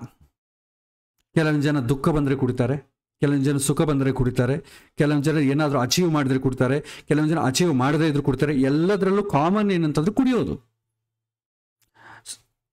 ಸರ್ಕಾರಕ್ಕೆ ಕೂಡ ಇದರಿಂದ ಹಣ ಬರುತ್ತಾ ಇದೆ, ಆದ ಕಾರಣ ಅವರು ಪ್ರೋತ್ಸಾಹಿಸ್ತಾರೆ. ಮಹಾ ಅಂತಂದರೆ ಕುಡಿಬೇಡಿ ಅಂತ ನಮಗೆ ಟಿ ವಿಯಲ್ಲಿ ಕುಡಿಯೋ ಸಮಯದಲ್ಲಿ ಕೆಳಗೊಂದು ಆ್ಯಡ್ ಬರ್ಬೋದು, ಮದ್ಯಪಾನವು ಮಾಡಬೇಡಿ ಅಂತ ಒಂದು ಆ್ಯಡ್ ಬರುತ್ತೆ ಅಷ್ಟೆ. ಆದರೆ ಪ್ರೋತ್ಸಾಹ ಮಾಡ್ತಾ ಇರ್ತಾರೆ. ಅದು ಹೇಗೆ ಅಂತಂದರೆ, ಹಸುವನ್ನು ಗೋವು ಹತ್ಯೆ ಮಾಡಬಾರದು, ಗೋವನ್ನು ಕೊಲ್ಲಬಾರದು ಅಂತ ಹೇಳ್ತಾರೆ. ಸೊ ಗೋವನ್ನು ಕೊಲ್ಲುವುದು ತುಂಬ ತಪ್ಪು ತಾನೆ. ಅದೇ ಹಸು ಮೇಲೆ ಹುಲಿ ಅಂತ ಬರೆದ್ಬಿಡಿ, ಅಥವಾ ಒಂದು ಕುರಿ ಮೇಕೆ ಅಂತ ಬರೆದ್ಬಿಡಿ. ಈಗ ಅದನ್ನು ಕೊಂದ್ಬಿಡಿ, ಏನಾಗ್ತದೆ? ನಾವು ಹಸುವನ್ನು ಎಲ್ಲಿ ಕೊಂದ್ವಿ, ಅದ್ರ ಮೇಲೆ ಏನು ಬರ್ತಿದೆ? ಹುಲಿ ಅಂತ ಬರ್ತಿದೆ. ನಾವು ಕೊಂದಿದ್ದು ಹುಲಿಯನ್ನು. ಹಾಗಾಗಿ ಸಮಾಧಾನ ಮಾಡಿಕೊಡೋದು. ಹಾಗಾಗಿ ನಾವು ಒಂದು ಎರಡು ಕೆಳಗೆ ಹಾಕ್ಬಿಡ್ತೀವಿ, ಮದ್ಯಪಾನ ಮಾಡಬೇಡಿ, ಧೂಮಪಾನವನ್ನು ಮಾಡಬೇಡಿ, ಟಿ ವಿಯಲ್ಲಿ ಸಿನಿಮಾ ಥಿಯೇಟ್ರಲ್ಲಿ ಒಂದು ಸಣ್ಣ ಆ್ಯಡ್ ಒಂದು ಹಾಕಿಬಿಡ್ತೇವೆ ಅಷ್ಟೇ. ನಮ್ಮ ಕೆಲಸ ಆಯ್ತು ಅಷ್ಟೇ. ಕುಡಿಯೋದು ಬಿಡೋದು ನಿಮ್ಮ ಕರ್ಮ, ನಮಗೆ ದುಡ್ಡು ಬೇಕು, ಆದಷ್ಟು ಕುಡಿದ್ರೆ ಒಳ್ಳೇದು ಅಂತ ಪ್ರೋತ್ಸಾಹ ಮಾಡ್ತಾರೆ. ಎಲ್ಲಿಯೂ ಬ್ಯಾನ್ ಅಂತೂ ಮಾಡಲ್ಲ. ಬೇಕಾದಷ್ಟು ನಿಮಗೆ ಎಷ್ಟು ದೇವಸ್ಥಾನಗಳಿಗಿಂತಲೂ ಶಾಲೆಗಳಿಗಿಂತಲೂ ಅವೇ ಜಾಸ್ತಿ ಇದೆ. ಎನಿ ಟೈಮ್ ಈಗ ನಿಮಗೆ ಡೋರ್ ಡೆಲಿವರಿ ಕೂಡ ಸಿಗುತ್ತೆ ನಿಮಗೆ ಬೇಕಾದಷ್ಟು. ಕಾಫಿ ಶಾಪ್ಗಳು ಹೇಗಿದೆಯೋ ಅದರಂತೆ ಈಗ ಇವತ್ತು ಆ ಶಾಪ್ಗಳು ಜಾಸ್ತಿ ಆಗಿದೆ. ಸೊ ಸಾಮಾನ್ಯವಾದಂಥ ಒಂದು ಮಿಡಲ್ ಕ್ಲಾಸ್ ಪರ್ಸನ್ಗೆ ಅದು ವ್ಯಸನ ಆಗ್ತದೆ. ನಾಲಿಗೆ ಟೆಂಪ್ಟ್ ಮಾಡ್ತದೆ. ಒಂದು ಸಲ ಕುಡಿತೀವಿ ಅಂದ್ರೂ ಬೇಕು ಅನ್ಸುತ್ತೆ. ನಮಗೆ ಕಾಫಿ ಟೀ ಇದನ್ನು ಹೇಗೆ ನಮಗೆ ಟೆಂಪ್ಟ್ ಮಾಡ್ತದೋ ಅದು ಸ್ವಲ್ಪ ಹೈ ಇಂಟೆನ್ಸಿಟಿಯಲ್ಲಿ ಟೆಂಪ್ಟ್ ಮಾಡ್ತದೆ, ಸ್ಟಿಮ್ಯುಲೇಟ್ ಮಾಡ್ತದೆ. ನಾನು ಇದನ್ನು ಅಧ್ಯಯನ ಮಾಡ್ತಾ ಹೋದೆ. ಯಾಕಂದರೆ ವ್ಯಸನಗಳ ಬಗ್ಗೆ ಹೇಳಬೇಕಾದ್ರೆ ಯಾವ ರೀತಿ ಪರಿಣಾಮ ಆಗ್ತದೆ ಅಂತ ಗೊತ್ತಾಗಬೇಕು. ನೀವು ಅಧ್ಯಯನ ಮಾಡೋದು ತುಂಬ ಒಳ್ಳೆಯದು. ಕಾಫಿ ಕುಡಿದ್ರೆ ಅಂದ್ಕೊಳ್ಳಿ, ಟೀ ಕುಡಿದ್ರೆ ಅಂದ್ಕೊಳ್ಳಿ, ಏನಾಗ್ತದೆ ಇಮಿಡಿಯೇಟ್ಲಿ ಸ್ಟಿಮ್ಯುಲೇಟ್ ಆಗ್ತದೆ. ಇದ್ದಕ್ಕಿದ್ದಂಗೆ ಎನರ್ಜಿ ಬಂದಂಗೆ ಕಾಣುತ್ತೆ. ನಿಜವಾಗ ಬರೋದಿಲ್ಲ.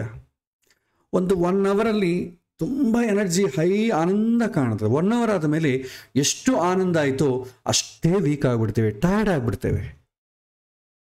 ನೀವು ಒಂದು 2 ತಿಂಗಳು 3 ತಿಂಗಳು ಕಾಫಿ ಟೀಯನ್ನು ಬಿಟ್ಟು ಯಾವುದೋ ಒಂದು ಒಳ್ಳೆ ಪಾನೀಯ, ನಿಂಬೆಹಣ್ಣಿನ ರಸವೋ ಅಥವಾ ಮಜ್ಜಿಗೆಯೋ, ಉತ್ತಮವಾದಂಥ ಇದೇನಂತಂದರೆ ನೀರು ಕುಡೀರಿ, ಅಭ್ಯಾಸ ಮಾಡಿ ಒಂದು 3 ತಿಂಗಳು.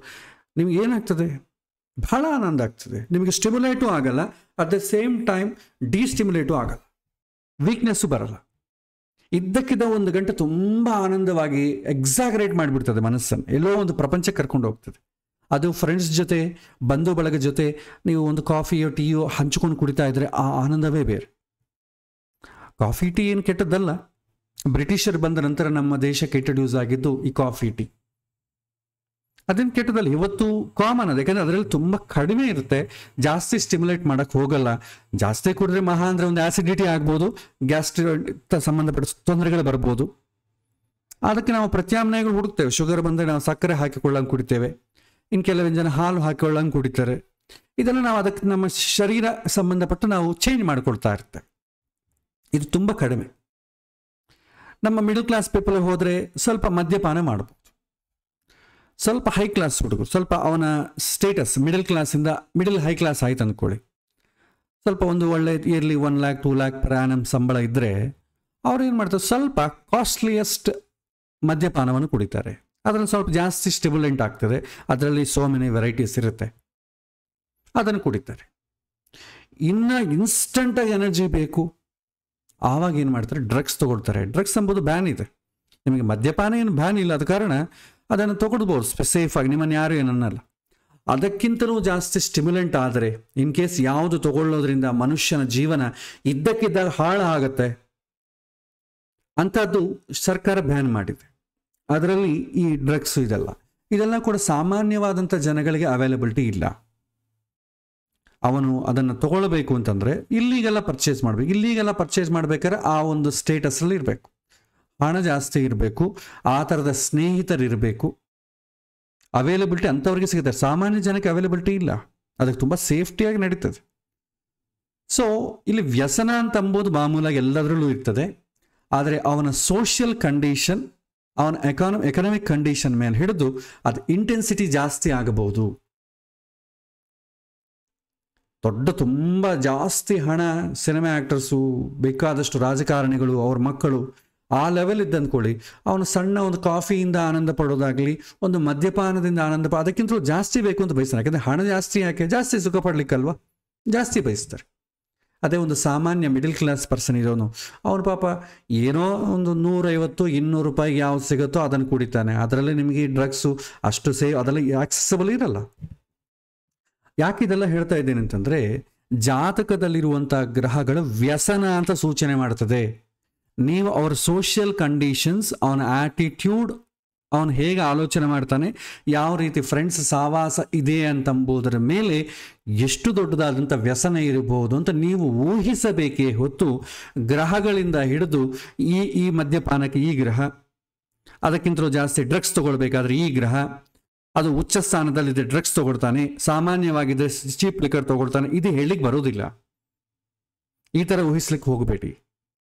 ಹೊರಗೆ ಅವನ ಸೋಷಿಯಲ್ ಕಂಡೀಷನ್ಸ್ ಹಿಡಿದು ನೀವು ಊಹಿಸಬಹುದು ಅಷ್ಟೇ ಆಗಲಿ. ವ್ಯಸನ ಅಷ್ಟೇ.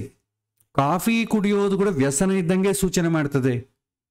ಅದರ ಸೋಷಿಯಲ್ ಕಂಡೀಷನ್ ಅವ್ನು ಚೆನ್ನಾಗಿರುತ್ತೆ, ಸಮಾಜದಲ್ಲಿ ಉತ್ತಮವಾದಂಥ ಎಲ್ಲ ಯಾರ ಹತ್ರ ಕೆಟ್ಟವರಾಗಬಾರ್ದು ಒಂದು ಸ್ವಲ್ಪ ಇದ್ದನ್ನು ಕೊಡಿ, ಅವನಿಗೂ ವ್ಯಸನ ಇರ್ತದೆ. ಕಾಫಿ ಟೀ ಇಂಥ ಅದು ಸೂಚನೆ ಮಾಡ್ತದೆ. ಅದೇನು ದೊಡ್ಡ ತಪ್ಪಲ್ಲ. ಅದು ಅಕೇಶ್ನಲ್ ಯಾರ ಮನೆಗೆ ಹೋದ್ರೂ ಕಾಫಿ ಟೀ ಕೊಡ್ತಾರೆ. ವಿದೇಶದಲ್ಲಿ ಯಾರ ಮನೆಗೆ ಹೋದ್ರೂ ಸ್ವಲ್ಪ ವೈನು ವಿಸ್ಕಿ ಇದೆಲ್ಲ ಕೊಡ್ತಾರೆ. ಕೆಟ್ಟದೇನೂ ಅಲ್ಲ.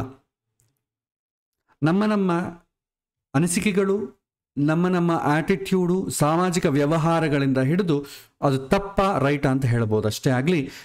ಬೇರೆ ಥರ ಹೇಳಲಿಕ್ಕೆ ಬರಲ್ಲ.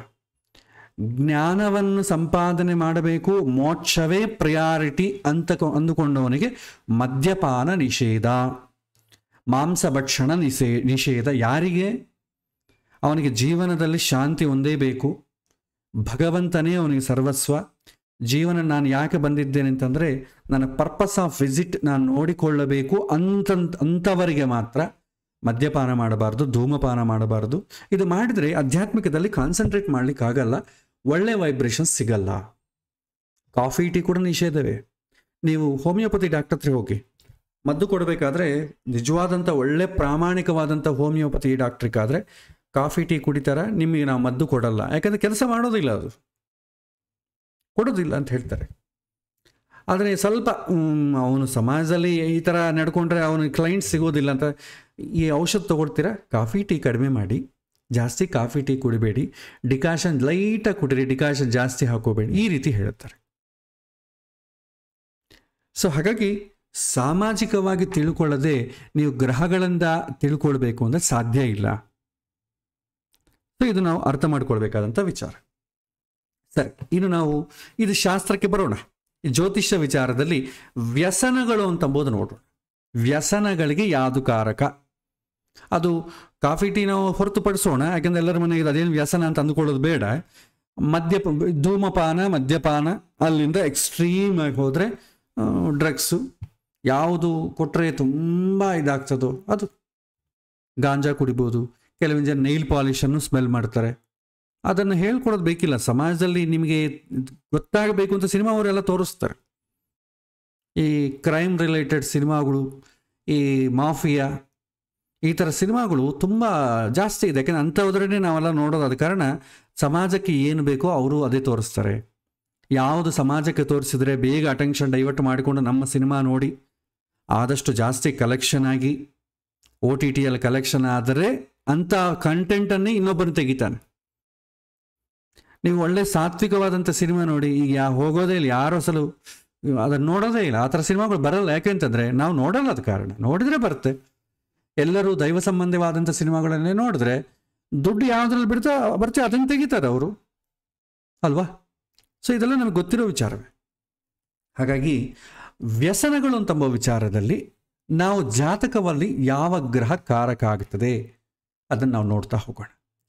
ಮೊದಲ ಗ್ರಹ ರಾಹು. ರಾಹು ಅಂದರೆ ಏನು? ಒಂಥರ ಮೋಹಕಾರಕ ಅಂತೇವೆ. ಮೋಹ ಅಂದರೆ ಏನು?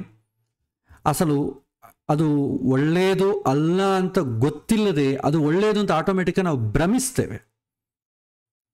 ಅದನ್ನೇ ಮೋಹ ಅಂತೇವೆ. ಅದು ಕೆಟ್ಟದಾಗಿರ್ತದೆ, ಬಟ್ ನಮಗೆ ಮಾತ್ರ ಒಳ್ಳೆಯದಾಗಿ ಕಾಣ್ತದೆ, ಅಟ್ರಾಕ್ಟಿವ್ ಆಗಿರ್ತದೆ, ಅಟ್ರಾಕ್ಟ್ ಮಾಡಿಕೊಡ್ತದೆ. ಅದು ವ್ಯಸನಗಳಿಗೆ ಮೊದಲು ಕಾರಣ, ಮೋಹ. ಅದು ವ್ಯಸನಗಳಲ್ಲಿ ನಾನಾ ರೀತಿ ವ್ಯಸನಗಳಿದೆ. ಎಲ್ಲದಕ್ಕೂ ರಾಹುವೇ ಕಾರಕ ಆಗ್ತಾನೆ. ಅದು ಮದ್ಯಪಾನ ಆಗಬಹುದು, ಸ್ತ್ರೀ ವ್ಯಾಮೋಹ ಆಗಬಹುದು, ಜೂಜಾಟ ಆಗಬಹುದು. ನಮಗೆ ಭಾಗವತದಲ್ಲಿ ಹೇಳ್ತಾರಲ್ಲ, ಕಲಿಪ್ರವೇಶ ಎಲ್ಲೆಲ್ಲಿರುತ್ತೆ ಅಂತೇಳಿ, ಅದಕ್ಕೆ ಸಂಬಂಧಪಟ್ಟಿದ ಎಲ್ಲದಕ್ಕೂ ರಾಹುನೇ ಕಾರಕ. ಏನು ಹೇಳ್ತಾರೆ? ಸಪ್ತ ವ್ಯಸನಗಳು ಅಂತ ಹೇಳ್ತಾರೆ. ನೀವು ವಿದುರ ನೀತಿಯಲ್ಲಿ ಬರುತ್ತದೆ. ಜೂಜಾಡೋದು, ಬೇಟೆ ಆಡೋದು, ಆಮೇಲೆ ಸ್ತ್ರೀ ವ್ಯಾಮೋಹ, ಮದ್ಯಪಾನ, ಇದು 4 ಮಾಮೂಲಾಗಿ ನಮ್ಮ ಈ ವ್ಯಸನಗಳಿಂದ ಬರುವಂಥದ್ದು. ಇನ್ನು 3 ಇದೆ, ಅದು ಹಣದಿಂದ ಬರುವಂಥದ್ದು.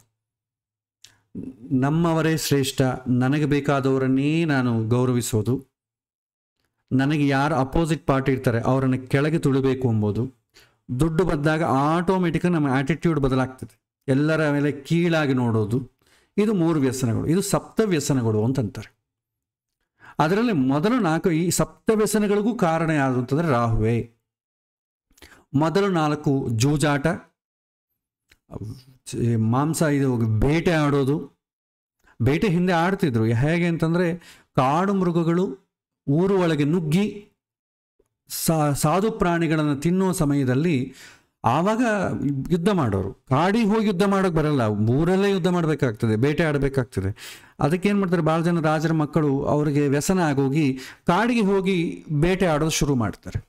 ಬೇಟೆ ಯಾವಾಗೂ ಕಾಡಿಗೆ ಹೋಗಿ ಮಾಡಬಾರ್ದು, ಅದನ್ನು ತುಂಬ ಅಧರ್ಮ ಅಂತ ಹೇಳ್ತಾರೆ. ಅದೇ ರಾಹುಕಾರಕ. ಸ್ತ್ರೀ ವ್ಯಾಮೋಹ, ಮಾತೃವತ್ ಪರಧಾರೇಶು ಅಂತ ಹೇಳ್ತಾರೆ. ಹೆಂಡತಿಯನ್ನು ಬಿಟ್ಟು ಬೇರೆ ಎಲ್ಲರಲ್ಲೂ ತಾಯಿಯನ್ನಾಗಿ ನೋಡು ಅಂತ ಹೇಳ್ತಾರೆ. ಆ ರೀತಿ ಇಲ್ಲೇನಾಗ್ತದೆ, ತಾಯಿ ಒಬ್ಬಳನ್ನ ಬಿಟ್ಟು ಬೇರೆ ಎಲ್ಲರನ್ನೂ ತನ್ನ ಹೆಂಡತಿ ಇದ್ದಂಗೆ ನೋಡ್ತಾರೆ. ಆ ಥರ ಸಮಾಜ ಸೃಷ್ಟಿ ಆಗ್ತಾ ಇದೆ. ವ್ಯಾಮೋಹ, ಆಕರ್ಷಣೆ. ಆಮೇಲೆ ಮದ್ಯಪಾನ ಅಂದ್ರೆ ಗೊತ್ತಿದೆ, ಸಣ್ಣ ಪದದಿಂದ ದೊಡ್ಡದವರೆಗೂ ಎಲ್ಲದೂ ಬರ್ತಿದೆ. ಇದೆಲ್ಲದಕ್ಕೂ ರಾಹುಕಾರಕ. ರಾಹು ಮಾಯೆ, ಮೋಹ, ವ್ಯಸನ, ನಿಷಿದ್ಧವಾದ ಆಸಕ್ತಿಗಳು, ಯಾವುದು ಬ್ಯಾನ್ ಅಂತ ಹೇಳ್ತಾರೋ ಅದನ್ನೇ ಬೇಕು ಅಂತ ಬಯಸೋದು. ಅಂಥದ್ದು ಯಾವುದ್ಯಾವುದಿದೆಯೋ ಅದಕ್ಕೆಲ್ಲ ಕೂಡ ಈ ಗ್ರಹ ಕಾರಕ ಆಗ್ತದೆ. ಅಷ್ಟೇ ಆಗಲಿ, ರಾಹು ಜಾತಕದಲ್ಲಿದ್ದಷ್ಟು ಮಾತ್ರಕ್ಕೆ ಇದೆಲ್ಲ ಅಂತ ಅಂದ್ಕೊಳ್ಬಾರ್ದು. ಅವನ ಸೋಷಿಯಲ್ ಕಂಡೀಷನ್ಸು ಬೇರೆ ಎಲ್ಲ ನೋಡಬೇಕಾಗ್ತದೆ. ಅವನು ಕೆಲವಿನ ಜನಕ್ಕೆ ವ್ಯಾಮೋಹ, ವ್ಯಸನ ಇರ್ತದೆ, ಮಾನಸಿಕವಾಗಿರ್ತದೆ, ಹೊರಗೆ ಕಾಣೋದೇ ಇಲ್ಲ. ಅವನಿಗೂ ಕುಡಿಬೇಕು ಅಂತ ಅನ್ಸುತ್ತೆ, ಅವನಿಗೆ ಸ್ತ್ರೀಯರ ವ್ಯಾಮೋಹ ಇರ್ತದೆ, ಬಟ್ ಹೊರಗೆ ಎಲ್ಲಿ ಎಕ್ಸ್ಪ್ರೆಸ್ ಆಗಲ್ಲ, ಯಾರನ್ನು ಟಚ್ ಕೂಡ ಮಾಡಲ್ಲ ಅವನು. ಆದರೆ ಮನಸ್ಸಲ್ಲಿ ಆನಂದವಾಗಿ ರಮಿಸ್ತಾ ಇರ್ತಾನೆ. ಒಂದೊಂದು ದಿನ ಒಬ್ಬ ಹುಡುಗಿ ಜೊತೆ ನನ್ನ ಮದುವೆ ಆದರೆ ಹೇಗಿರುತ್ತೆ, ಅವಳ ಜೊತೆ ಇದ್ರೆ ಹೇಗಿರುತ್ತೆ ಅಂತ ರಮಿಸ್ತಾ ಇರ್ತಾನೆ ಅವನು. ಮಾನಸಿಕವಾಗಿ ಆನಂದ ಪಡ್ತಿರ್ತಾರೆ. ಹಾಗಾಗಿ ಈ ಗ್ರಹ ಇದ್ದಷ್ಟು ಮಾತ್ರಕ್ಕೆ ನಾವು ಟೇಕ್ ಇಟ್ ಗ್ರಾಂಟೆಡ್ ವ್ಯಸನಗಳಿರುತ್ತೆ ಅಂತ ಅಂದ್ಕೊಳ್ಳಿಕ್ಕೆ ಬರೋದಿಲ್ಲ. ಅದಕ್ಕೆ ಬೇರೆ ಬೇರೆ ಕಂಡೀಷನ್ಸ್ ಇದೆ. ಹೇಳ್ತಾರೆ, ರಾಹು ಯಾವ ಭಾವದಲ್ಲಿದ್ದರೆ ಅಥವಾ ಯಾವ ಗ್ರಹ ಜೊತೆ ಇದ್ದರೆ ಆ ದಿಕ್ಕಿನಲ್ಲಿ ಆ ವಿಷಯದ ಮೇಲೆ ಮೋಹ, ತಪ್ಪು ಆಸಕ್ತಿಗಳನ್ನು ಉಂಟು ಮಾಡ್ತದೆ. ಅದು ಹೊರಗಡೆ ಎಕ್ಸ್ಪ್ರೆಸ್ ಆಗುತ್ತೋ ಇಲ್ಲೋ ಬೇರೆ ವಿಚಾರ, ಬಟ್ ಮೋಹ ಅಂತಂಬುದು ಶುರು ಆಗ್ತದೆ. ಇದು ದೊಡ್ಡ ದೊಡ್ಡ ಸನ್ಯಾಸಿಗಳಿಗೂ ತಪ್ಪಿದ್ದಲ್ಲ. ಆದರೆ ಹೊರಗಡೆ ಏನು ಕಾಣಲ್ಲ, ತುಂಬ ಸಾತ್ವಿಕರಾಗಿರ್ತಾರೆ, ಅವ್ರ ಹತ್ರ ಯಾವ ಕೆಟ್ಟ ಕೆಲಸವೂ ಮಾಡಿಸೋದಿಲ್ಲ, ಬಟ್ ಒಳಗೆ ಸಂಸ್ಕಾರ ಆ ರೀತಿ ಇರ್ತದೆ. ರಾಹು ಎಂಬುದು ಮಾದಕ ದ್ರವ್ಯಗಳ ಮೇಲೆ ಆಕರ್ಷಣೆಗೆ ಪ್ರಮುಖವಾದ ಕಾರಣ. ಯಾವುದು ಸ್ವೀಕಾರ ಮಾಡಿದರೆ ನಮ್ಮ ಮನಸ್ಸು ತುಂಬ ಸ್ಟಿಮ್ಯುಲೇಟ್ ಆಗಿ ಇನ್ಸ್ಟೆಂಟ್ ಆಗಿ ಸಂತೋಷ, ಯಾಕೆಂದರೆ ಸಂತೋಷ ಯಾವ ಬರುತ್ತೆ ಹೇಳಿ, ನಮಗೆ ನಿದ್ದೆಯಲ್ಲಿ ನೋಡಿ ತುಂಬ ಸಂತೋಷ ಇರ್ತದೆ. ನಿದ್ದೆಯಲ್ಲಿ ದುಃಖ ಇಲ್ಲ, ಎಚ್ಚರ ಆದರೆ ಸಂತೋಷ ಇಲ್ಲ. ನಮಗೇನಾದರೂ ಒಂದು ಗಾಯ ಆದರೂ ಕೂಡ ನಿದ್ದೆಯಲ್ಲಿ ಯಾರಿಗೂ ನೋವಾಗಲ್ಲ, ನಿದ್ದೆಯಲ್ಲಿ ದುಃಖವೇ ಇಲ್ಲ. ಆದರೆ ನಿದ್ದೆಯಲ್ಲಿ ದುಃಖ ಇಲ್ಲ ಅಂತಂಬುದು ಗೊತ್ತಿಲ್ಲ ಅಷ್ಟೇ, ಅದು ಎಚ್ಚರ ಆದಮೇಲೆ ನಿಮ್ಗೆ ಗೊತ್ತಾಗೋದು ನಿದ್ದೆಯಲ್ಲಿ ನಾನು ಆರಾಮಾಗಿದ್ದೆ ಅಂತ. ಆದರೆ ನಾನು ಲೈವ್ ಆಗಿ ಇನ್ಸ್ಟೆಂಟ್ ಆಗಿ ನಾನು ಆರಾಮಾಗಿರೋದು ನಾನು ನೋಡಬೇಕು ಅಂತಂದಾಗ 2 ಮಾರ್ಗ. ಒಂದು ಒಳ್ಳೆ ಮಾರ್ಗ ಆದರೆ ಧ್ಯಾನ ಮಾಡಿದ್ರೆ ನಿಮಗೆ ಲೈವ್ ಆಗಿ ನೀವು ಎಕ್ಸ್ಪೀರಿಯನ್ಸ್ ಆಗ್ತೀರ. ನಿದ್ದೆಯಲ್ಲಿ ಎಕ್ಸ್ಪೀರಿಯನ್ಸ್ ಆಗುವುದು ನಿದ್ದೆ ಎದ್ದ ಮೇಲೆ, ಧ್ಯಾನದಲ್ಲಿ ಇನ್ಸ್ಟೆಂಟಾಗಿ ಗೊತ್ತಾಗ್ತದೆ. ಅದೇ ಎರಡನೇದು ಕೆಟ್ಟದಾದರೆ ವ್ಯಸನಗಳು, ಯಾವುದಾದ್ರೂ ಕುಡಿಬಾರ್ದಂತ ಅದು ಕುಡಿದ್ರೆ ಇಮ್ಮಿಡಿಯೇಟ್ಲಿ ನಿಮಗೆ ಶುರು ಆಗ್ತದೆ, ಇಮ್ಮಿಡಿಯೇಟ್ಲಿ ಆನಂದ ಶುರು ಆಗ್ತದೆ, ನಿಮಗೆ ಎಕ್ಸ್ಪೀರಿಯನ್ಸ್ ಆಗ್ತಾ ಇರ್ತೀರ. ಆದರೆ ಎಚ್ಚರ ತಪ್ತಾ ಇರುತ್ತೆ, ಅದೇ ಆನಂದ ಮೋಹಕ್ಕೆ ಬಿಡ್ತೇವೆ, ನಾವು ಸಂತೋಷವಾಗಿದ್ದೇವೆ ಅಂದ್ಕೊಡ್ತೇವೆ. ನಾವು ಎಲ್ಲೋ ಒಂದು ಕಡೆ ಪಾರ್ಕುಗಳಲ್ಲಿ, ಈ ಬಸ್ ಸ್ಟ್ಯಾಂಡ್ಗಳಲ್ಲಿ ಇಲ್ಲಿ ನೋಡ್ತಾ ಇರ್ತೇವೆ, ಕೆಲವಿನ ಜನ ಪಾಪ ಈ 3rd ಕ್ಲಾಸ್ ಜನ ಪಾಪ ಏನೋ ಚೀಪ್ ಲಿಕ್ಕರ್ ಕುಡಿದು ಆ ರೋಡಲ್ಲಿ ಬೆಂಚ್ ಮೇಲೆಯೋ ಕೆಳಗೆಯೋ ಬಿದ್ದು ಅಲ್ಲೇ ವಾಂತಿ ಗೀತೆ ಮಾಡ್ಕೊಂಡು ಒದ್ದಾಡ್ತಿರ್ತಾರೆ. ಅವನಿಗೆ ಅದು ಆನಂದವಾಗಿರ್ತದೆ. ಅವನಿಗೆ ನಿದ್ದೆ ಎದ್ದ ಮೇಲೆ ನಾನು ಯಾಕೆ ಇಲ್ಲಿ ಬಿದ್ದಿದ್ದೀನಿ, ಆಮೇಲೆ ಎಲ್ಲರ ಮುಂದೆ ಮಾನ ಹೋಯಿತು, ಆವಾಗ ಮೋಹದಿಂದ ಹೊರಗೆ ಬಂದ ಮೇಲೆ ಗೊತ್ತಾಗ್ತದೆ. ಸೊ ಹಾಗಾಗಿ ಯಾವುದೇ ಒಂದು ವ್ಯಸನಗಳಿಗೆ, ಮಾದಕ ದ್ರವ್ಯಗಳ ಮೇಲೆ ಆಕರ್ಷಣೆ ಉಂಟಾಗಬೇಕು ಅಂತಂದರೆ ರಾಹುಗ್ರಹ. ಯಾವುದು ನಿಷಿದ್ಧ, ಯಾವುದು ಈ ಥರ ಮಾಡಬಾರ್ದು ಅಂತ ಯಾವ ಕಾಲಕ್ಕೆ ಏನೇನು ಇರುತ್ತೆ ಅದಕ್ಕೆಲ್ಲ ರಾಹುಕಾರಕ ಆಗ್ತಾನೆ. ಒಂದಾನೊಂದು ಕಾಲದಲ್ಲಿ ವಿದೇಶಿಯಾನ, ಹೊರಗಿನ ಆಕರ್ಷಣೆ ಒಳ್ಳೆಯದಲ್ಲ ಅಂತ ಹೇಳ್ತಿತ್ತು, ಅದಕ್ಕೆ ರಾಹು ಕಾರಣ. ಅದನ್ನು ರಾಹುಗೆ ಸಂಬಂಧಪಟ್ಟದ್ದೇನಾದರೂ ಇದ್ದರೆ ಸಮಾಜದಿಂದ ಹೊರಗೆ ಹೋದ ಬಹಿಷ್ಕಾರ ಅಂತಂಬುದು ಆಗತ್ತೆ ಅಂತ ಆಗಿನ ಕಾಲ ಇತ್ತು. ಇವತ್ತು ಆ ವಿಚಾರದಲ್ಲಿ ಏನೂ ಇಲ್ಲ. ಇವಾಗ ಸಮಾಜ ನನ್ನ ಆದಷ್ಟು ಬೇಗ ನನ್ನ ಬಹಿಷ್ಕಾರ ಮಾಡಿ ಆನ್ಸೈಟ್ ಆಪರ್ಚುನಿಟಿ ಇದ್ರೆ ಕಳಿಸಿಬಿಡ್ರಪ್ಪ ಅಂತೇಳಿ ದೇವರನ್ನು ಪ್ರಾರ್ಥನೆ ಮಾಡಿಕೊಳ್ಳುವಂಥ ಸಮಾಜ ಇದೆ ಈಗ.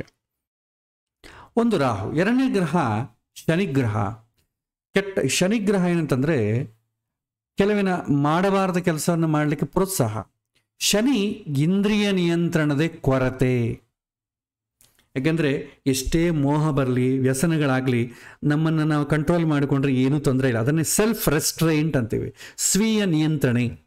ನಮಗೆ ನಿಯಂತ್ರಣ ಇಲ್ಲ ಅಂತ ಇದ್ದರೆ ಎಲ್ಲ ಇದ್ರೂ ಕೂಡ ನಾವು ಅದ್ರ ಹತ್ರ ಹೋಗಲ್ಲ. ನಮಗೆ ಕುಡಿಯೋದು ಆಕರ್ಷಣೆ ಇರ್ಬೋದು, ಆದರೆ ಅಂಥದಕ್ಕೆ ಹೋಗಬಾರ್ದು. ಚಪಲ ಇರ್ತದೆ. ಕಾಫಿ ಕುಡಿಬೇಕು ಅಂತ ಕೆಲವೊಂದು ಜನ ಇರ್ತದೆ, ಆದರೆ ಬೇಡಪ್ಪ, ಶುಗರ್ ಯಾಕೆ ಸುಮ್ಮನೆ ಅದು ತನ್ನ ತೊಂಟಿಗೆ ಯಾಕೆ ಹೋಗಬೇಕು, ದುಡ್ಡು ಯಾಕೆ ಇಡಬೇಕು ಅಂತ ಕೆಲವೊಂದು ಜನ ಕುಡಿಯೋದೇ ಇಲ್ಲ. ಒಂದು ವೇಳೆ ಟೆಂಪ್ಟ್ ಆದರೂ ಕೂಡ ಇಂದ್ರಿಯ ನಿಯಂತ್ರಣ ಇದ್ರೆ ತೊಂದರೆ ಇಲ್ಲ. ಹೊರಗಿನ ಇದ್ದಕ್ಕಿದ್ದಂಗೆ ಇನ್ಸ್ಟೆಂಟಾಗಿ ಗೊತ್ತಿಲ್ಲ ನಮಗೇನು ನಿಯಂತ್ರಣ ಇಲ್ಲ, ಸುಂದರವಾದಂಥ ಒಂದು ಹೆಣ್ಣೋ ಗಂಡೋ ಬಂತು, ಅವ್ರು ನೋಡ್ರೆ ಒಂದು ಕ್ಷಣಕಾಲ ಡಿಸ್ಟರ್ಬ್ ಆಗ್ತದೆ. ಆದರೆ ಇಂದ್ರಿಯ ನಿಯಂತ್ರಣ ಇದ್ದವನು ಆ ಟ್ರ್ಯಾಪಲ್ಲಿ ಬೀಳೋದಿಲ್ಲ. ಆ ಕ್ಷಣಕಾಲ ಬೇಕು ಅಂತ ಅನ್ಸುತ್ತೆ, ಮತ್ತೆ ಮನೆಗೆ ಸುಮ್ಮನೆ ಯಾಕಪ್ಪ ಅಂತ ಕೆಟ್ಟ ಕೆಲಸ ಮಾಡೋದ ಇವ ಉತ್ತಮ, ಕಂಟ್ರೋಲ್ ಮಾಡಿಕೊಡ್ತಾರೆ. ದೊಡ್ಡ ತಪ್ಪು ಮಾಡಬೇಕು ಅಂತ ಅನಿಸಿದ್ರು ಕೂಡ ಲಾಸ್ಟ್ ಮಿನಿಟ್ಲಿ ಕಂಟ್ರೋಲ್ ಮಾಡಿಕೊಂಡು ಆ ತಪ್ಪು ಮಾಡದೆ ಹೊರಗೆ ಬರ್ತಾರೆ. ಯಾವಾಗ? ಶನಿ ಬಲವಾಗಿದ್ದಾಗ, ಶುಭ ಸಂಬಂಧ ಬಂದಾಗ. ಆದರೆ ಶನಿ ವೀಕ್ ಆಯ್ತು ಅಂದ್ಕೊಳ್ಳಿ, ಶನಿ ಇಂದ್ರಿಯ ನಿಯಂತ್ರಣದ ಕೊರತೆ ಮತ್ತು ಮಾನಸಿಕ ಶೋಕವನ್ನು ಸೂಚಿಸ್ತಾನೆ. ಶೋಕ ಯಾವಾಗ ಬರುತ್ತೆ? ಒಂದು ಮಾಡಬಾರದ ಕೆಲಸ ಮಾಡಿದ ಮೇಲೆ ತಾನೆ ಬರೋದು. ಈ ಮೇಲೆ ಮಾಯಾ, ಮೋಹ, ವ್ಯಸನ, ನಿಷಿದ್ಧ ಎಲ್ಲ ಬಂದ ಮೇಲೆ, ಅದರಿಂದ ಹೊರಗೆ ಬಂದ ಮೇಲೆ ದುಃಖ ಬರೋದು. ಧ್ಯಾನ ಮಾಡಿದ್ರೆ ಹೊರಗೆ ಬಂದ್ರೆ ಅಂದ್ಕೊಳ್ಳಿ ತುಂಬ ಸಂತೋಷ ಆಗ್ತದೆ. ಆದರೆ ಮದ್ಯಪಾನ ಮಾಡೋ ಕಾಲಕ್ಕೆ ತುಂಬ ಆನಂದವಾಗಿರುತ್ತೆ, ಒಂದು ಕಾಫಿ ಟೀ ಕುಡಿಯೋ ಕಾಲಕ್ಕೆ ತುಂಬ ಆನಂದವಾಗಿರುತ್ತೆ, ಒಂದು ಪಾನಿಪೂರಿ, ಹೊರಗಿನ ಏನೇನು ನಿಷಿದ್ಧವಾದ ಪದಾರ್ಥಗಳು, ಆಯುರ್ವೇದ, ಆರೋಗ್ಯಶಾಸ್ತ್ರ ಬೇಡ ಅಂತ ಹೇಳುತ್ತೆ, ಅಂಥ ಪದಾರ್ಥಗಳು ತಿನ್ನುವಾಗ ತುಂಬ ಸಂತೋಷ ಆಗ್ತದೆ. ಹೊರಗೆ ಬಂದ ಮೇಲೆ ತುಂಬ ದುಃಖ ಆಗ್ತದೆ. ಭಾಳ ಜನ ಹೇಳ್ತಾರೆ ಪಾನಿಪುರಿ ತುಂಬ ಚೆನ್ನಾಗಿರುತ್ತೆ, ಅದು ಕಂಟ್ರೋಲೇ ಆಗೋದಿಲ್ಲ, ತಿಂದ ಮೇಲೆ ಮನೆಗೆ ಬಂದು ಒದ್ದಾಡಬೇಕು, ಯಾವುದೋ ಒಂದು ಆಯುರ್ವೇದ ಔಷಧವೋ ಕಷಾಯವೋ ಮಾಡ್ಕೊಂಡು ಕುಡಿ ಒದ್ದಾಡಬೇಕು. ಅಂದರೆ ಕೊನೆಗೆ ಶೋಕವನ್ನು ಕೊಡ್ತದೆ, ತಿಂದ ಮೇಲೆ ಹೊಟ್ಟೆ ಭಾರ ಆಗ್ತದೆ. ಯಾಕಪ್ಪ ತಿಂದಿವಿ ಅಂತ ಅನ್ಸುತ್ತೆ. ಆ ಶೋಕ ಬರಬೇಕು ಅಂತಂದ್ರೆ ಮುಂಚೆ ಏನೋ ಒಂದು ತಿಂದಿರ್ಬೇಕಲ್ಲ. ನಮ್ಮ ಮೇಲೆ ನಮಗೆ ಅಸಹ್ಯ ಬರಬೇಕು ಅಂತಂದ್ರೆ ಮುಂದೆ ಏನೋ ಒಂದು ತಪ್ಪು ನಡೆದಿರ್ಬೇಕಲ್ಲ. ಸೊ ಈ ರೀತಿ ಕಾರಣ. ಶನಿ ಬಂದು ಡೈರೆಕ್ಟ್ ಆಗಲ್ಲ, ಒಂದು ಇಂದ್ರಿಯ ನಿಯಂತ್ರಣ ಕೊರತೆಯನ್ನು ಸೂಚನೆ ಮಾಡ್ತಾನೆ, ಶೋಕವನ್ನು ಸೂಚನೆ ಮಾಡ್ತಾನೆ. ಶನಿ ರಾಹು ಜೊತೆಗೆ ಇದ್ದರೆ ಅಥವಾ ದುರ್ಬಲವಾದಂಥ ಶನಿ ಇದ್ದರೆ ಮಾನಸಿಕವಾಗಿ ಗೊಂದಲದ ಪರಿಸ್ಥಿತಿ ಉಂಟಾಗ್ತದೆ, ಕನ್ಫ್ಯೂಷನ್. ನಾನು ಏನು ಮಾಡ್ತಾ ಇದ್ದೀನೋ ನನಗೆ ಗೊತ್ತಾಗ್ಲಾರ್ದ ಸ್ಥಿತಿಯಲ್ಲಿರ್ತೇನೆ. ಆ ಸ್ಥಿತಿಯಲ್ಲಿ ಯಾರು ಏನು ಬೇಕಾದ್ರೂ ಮಾಡ್ಬೋದು, ಅದು ಕಷ್ಟ. ಈ ಶನಿ ರಾಹು ಇದ್ದಾಗ ಆ ಥರದ ಅವ್ರಿಗೆ ಸ್ಥಿತಿ ಇರುತ್ತೆ ಅಂತ ಅಂದ್ಕೊಳ್ಬೇಕು. ಅಷ್ಟೇ ಆಗಲಿ ಅವರು ವ್ಯಸನಕ್ಕೆ ಒಳಗಾಗ್ತಾರೆ ಅಂತಲ್ಲ, ಆ ಸ್ಥಿತಿ ಹಾಗಿರುತ್ತೆ. ಅದು ಎಕ್ಸ್ಪ್ರೆಸ್ ಆಗ್ಬೋದು, ಆಗದೇ ಇರ್ಬೋದು, ಚಿಕ್ಕಂದಾಗ ಎಕ್ಸ್ಪ್ರೆಸ್ ಆಗ್ಬೋದು ಅಥವಾ ದೊಡ್ಡದಾದ್ಮೇಲೆ ಬಿಡ್ಬೋದು. ಯಾವಾಗ ಅದು ಆಕ್ಟಿವೇಟ್ ಆಗ್ತಾ ಹೇಳಿಕ್ಕಾಗಲ್ಲ. ನೆಕ್ಸ್ಟ್ ಮೂರನೇ ಒಂದು ಗ್ರಹ ಚಂದ್ರ. ಚಂದ್ರ ಏನಾಗ್ತದೆ, ಮನಸ್ಸನ್ನು ಸೂಚನೆ ಮಾಡ್ತದೆ, ಚಿತ್ತವನ್ನು ಸೂಚನೆ ಚಿತ್ತಂ ಸ್ಮರಣ ಕಾರಣಂ ಅಂತಾರೆ. ಚಿತ್ತದಲ್ಲಿ ಇದ್ರೇನೆ ಹೊರಗೆ ಬರೋದು, ಚಿತ್ತದಲ್ಲಿ ಇದ್ರೆ ಯಾರಿಗೂ ಹೊರಗೆ ಬರಲ್ಲ.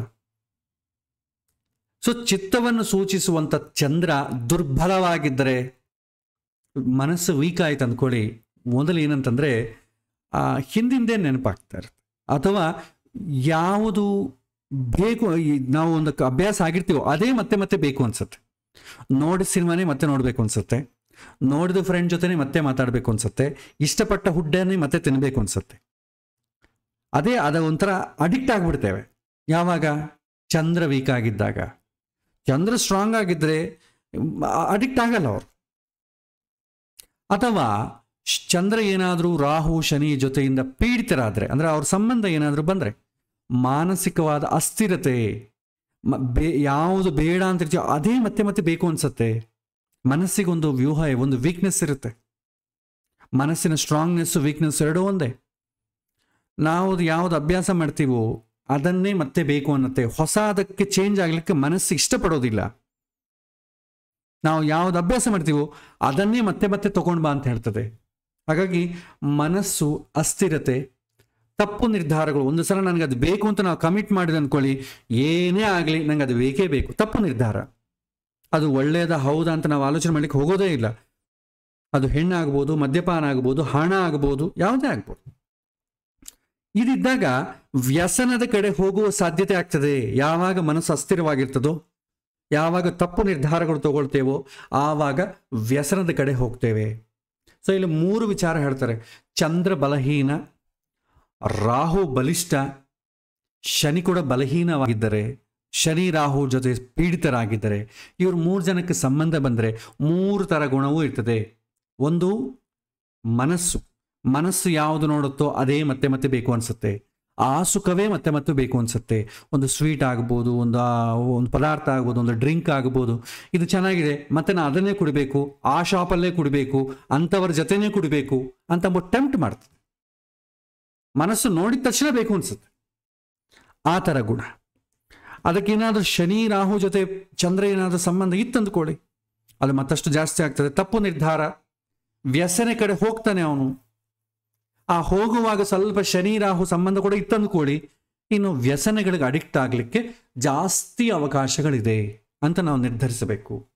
ಯಾವುದೇ ಒಂದು ವಿದ್ಯಾರ್ಥಿಗಳು ಬಂದು ನನ್ನ ಮಗ ಸರಿಯಾಗಿ ಓದ್ತಿದ್ದಾನ ಇಲ್ವಾ, ಒಂದು ಮದುವೆ ಸಮಯದಲ್ಲಿ ಗಂಡು ಹೆಣ್ಣುಗಳು ನೋಡೋ ಕಾಲಕ್ಕೆ ಆ ಹುಡುಗ ಒಳ್ಳೆನಾ ಹೌದಾ ಅಲ್ವಾ, ಒಳ್ಳೆಯ ಅಭ್ಯಾಸಗಳು ಇದೆಯಾ ಇಲ್ವಾ ಅಂತ ಕೇಳಿದರೆ, ಇವತ್ತು ಯಾರೂ ಕೇಳೋದಿಲ್ಲ 100%. ಇವತ್ತು ಕೇಳೋದು ಒಂದೇ, ಅವನಿಗೆ ಒಳ್ಳೆಯ ಉದ್ಯೋಗ ಇರ್ತದ, ನನ್ನ ಮಗಳನ್ನ ಚೆನ್ನಾಗಿ ನೋಡ್ಕೊಳ್ತಾನ, ಅಷ್ಟೇ ಆಗಲಿ. ಅವನ ಗುಣಗಣಗಳು ಯಾರಿಗೂ ಬೇಕಿಲ್ಲ. ಈಗೆಲ್ಲ ಕೂಡ ಎಕ್ಸ್ಟರ್ನಲ್. ಅವನಿಗೆ ಎಷ್ಟು ಆಸ್ತಿ ಮಾಡಿದ್ದಾನೆ, ಎಷ್ಟು ಮನೆಗಳಿದೆ, ಅವನಿಗೆ ಫ್ಯೂಚರ್ ಹೇಗಿರುತ್ತೆ, ಅವನು ಫಾರಿನಿಗೆ ಹೋಗಿ ಬರ್ತಾನ, ಸೆಟ್ಲ್ ಆಗ್ತಾನ, ನನ್ನ ಮಗಳನ್ನ ಚೆನ್ನಾಗಿ ನೋಡ್ಕೊತಾನ, ಅಷ್ಟೇ. ನಮ್ಮ ಸ್ವಾರ್ಥ ನಾವು ನೋಡ್ಕೊಳ್ತೇವೆ. ಅವನು ಒಳ್ಳೆಯನಾಗಿರ್ತಾನೆ, ಅದು ಯಾರಿಗೂ ಬೇಕಿಲ್ಲ. ಯಾಕೆಂದರೆ ನನ್ನ ಮಗಳನ್ನ ನೋಡ್ಕೊತ ಅಂದರೆ ಸಾಕು. ಯಾಕಂದ್ರೆ ಮತ್ತೆ ನೆಕ್ಸ್ಟ್ ಮಕ್ಕಳು ಹುಟ್ಟಿದ್ರೆ ಅವ್ರ ಪರಿಸ್ಥಿತಿ ಏನು? ಮಕ್ಕಳನ್ನ ನೋಡ್ಕೋಬೇಕಾದ್ರೆ ನಮಗೆ ಒಳ್ಳೆ ಹ್ಯಾಬಿಟ್ಸ್ ಇರಬೇಕು, ಒಳ್ಳೆ ಹಾದಿ ತೊಗೊಂಡು ಹೋಗ್ಬೇಕಾದ್ರೆ. ಅಂತಹ ಸಮಯದಲ್ಲಿ ವಿದ್ಯಾರ್ಥಿಗಳಲ್ಲಿ ವಿದ್ಯೆ ನೋಡೋ ಕಾಲಕ್ಕೆ ಪ್ಲಸ್ ವಿವಾಹದ ಹೊಂದಾಣಿಕೆ ನೋಡೋ ಕಾಲಕ್ಕೆ ಈ 3 ನೋಡಿ. ಚಂದ್ರ ಶನಿ ರಾಹುಗಳ ಪೀಡಿತರಾಗಿದ್ದರೆ, ರಾಹು ಬಲಿಷ್ಠನಾಗಿ, ಶನಿ ಬಲಹೀನವಾಗಿ, ಚಂದ್ರ ಬಲಹೀನವಾಗಿ, ಈ 3 ಜನಕ್ಕೆ ಏನಾದರೂ ಸಂಬಂಧ ಬಂದರೆ ಅವನಿಗೆ ಹವ್ಯಾಸಗಳು ಅಥವಾ ವೀಕ್ನೆಸ್ ಇರುತ್ತೆ ಅಂತ ಹೇಳಬೇಕು. ಆ ವೀಕ್ನೆಸ್ ಅಡಿಕ್ಟ್ ಆಗ್ತಾನೆ ಇಲ್ವೊಂದು ಬೇರೆ. ಬಲಹೀನವಾದಂಥ ವಾತಾವರಣ ಬಂದ್ಬಿಡ್ತಂದ್ರೆ ಖಂಡಿತ ಅಡಿಕ್ಟ್ ಆಗಿಬಿಡ್ತಾನೆ. ಆದರೆ ಮೊದಲು ಕಾರಣ ಏನಂತಂದರೆ ವೀಕ್ನೆಸ್ ಇದ್ದರೆ ತುಂಬ ಕೇರ್ಫುಲ್ ಆಗಿರ್ಬೇಕು. ಈ ಥರ ಜಾತಕ ಇದ್ದವರು ಅಪ್ಪ ಅಮ್ಮ ನಿರಂತರ ಅವ್ರನ್ನ ಮಾನಿಟರ್ ಮಾಡ್ತಾ ಇದ್ರೆ ಖಂಡಿತವಾಗಿಯೂ ಅವನು ಯಾವುದಕ್ಕೂ ಅಡಿಕ್ಷನಿಗೆ ಹೋಗೋದಿಲ್ಲ.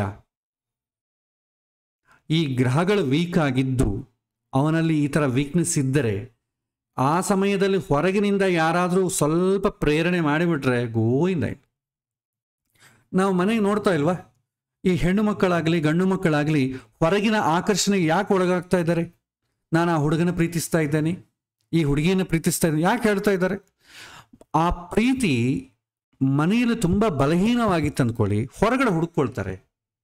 ಮನೆಗೆ ತಂದೆ ತಾಯಿ ಏನು ಮಾಡ್ತಾರೆ, ಹುಡುಗ ಹುಡುಗಿ ನೀನು ಸರಿ ಇಲ್ಲ, ನೀನು ಹಾಗೆ ಮಾಡಬಾರ್ದು, ಹೀಗೆ ಮಾಡಬಾರ್ದು, ನಿಂಗೆ ಗೊತ್ತಾಗಲ್ವಾ, ಇಷ್ಟು ದೊಡ್ಡವನಾಗಿದ್ದಿ, ದಿನಾಗೂ ಈ ರೀತಿ ಉಪದೇಶ ಮಾಡ್ತಾ ಇರ್ತಾರೆ. ಪಾಪ ಅವ್ರಿಗೂ ಫ್ರಸ್ಟ್ರೇಷನ್, ಬೇರೆ ಬೇರೆ ಕೆಲಸಗಳಿಂದ ಮಕ್ಕಳ ಅಟೆನ್ಷನ್ ಬಗ್ಗೆ ಸಮಯ ಕೊಡುವಂಥದ್ದು ಇಲ್ಲ. ಅದ ಕಾರಣ ಆ ಸಮಯಕ್ಕೆ ಹೆಂಗೆ ರಿಯಾಕ್ಟ್ ಆಗಬೇಕು ಹಂಗೆ ಮಾಡ್ತೇವೆ. ಇಲ್ಲಿ ಕೂತ್ಕೋ, ಹೀಗೆ ಮಾಡಬೇಡ, ಅದು ಮಾಡಬೇಡ, ಅದು ಮುಟ್ಟಬೇಡ, ಇದು ಮುಟ್ಟಬೇಡ ಅಂತ ಹೇಳಿದ್ರೆ ಏನಾಗ್ತದೆ, ಅವ್ರು ಸ್ಟಾರ್ಟಿಂಗಿಂದ ಬೆಳೆಸ್ಕೊಳ್ತೀವಿ. ಏನಪ್ಪ ಅಪ್ಪ ಅಮ್ಮ ಬೈಯೋದೇ ಆಯ್ತಲ್ಲ. ಅದೇ ರೀತಿ ಗಂಡ ಹೆಂಡತಿ ಅಷ್ಟೇ.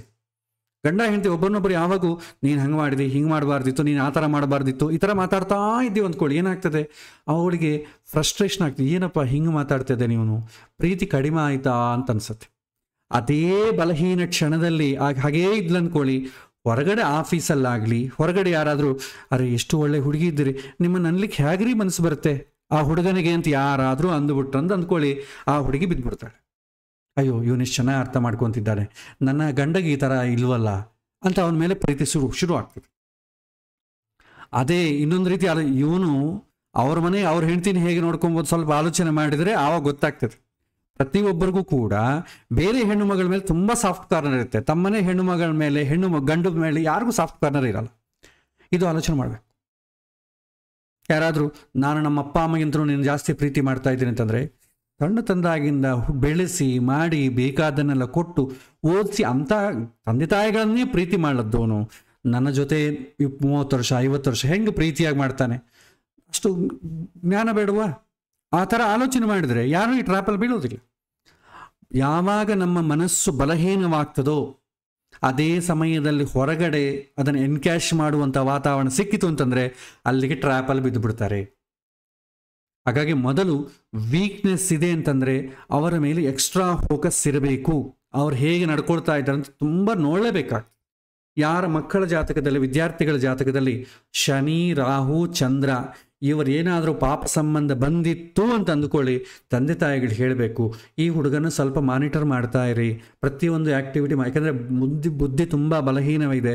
ಸಮಾಜದಲ್ಲಿ ಯಾರಾದರೂ ಸ್ವಲ್ಪ ಕೆಟ್ಟ ಹವ್ಯಾಸಗಳ ಕಡೆ ಇವರನ್ನು ಪ್ರವೋಕ್ ಮಾಡಿದರೆ ಟ್ರ್ಯಾಪಲ್ಲಿ ಬಿದ್ದು ಬಿಡ್ತಾರೆ.